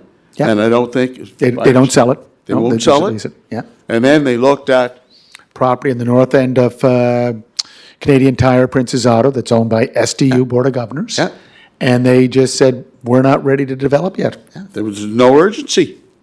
So they said, they looked at Stratford. and Well, they that were was one- talking simultaneously with them. They were talking at the same time. Oh, sure they were. Yeah, yeah, So, Wow. yeah. so move for adjournment? But do you want to So just there's receive those reports? There is the 2 minutes there. They're minutes, so if there's any questions, you can ask them, but the two sets of minutes are in there, so as long as. No, I don't, sir. Move for adjournment. Okay, Thank you. Thank you very much. so it's still a work in progress. So were you talking to Adam?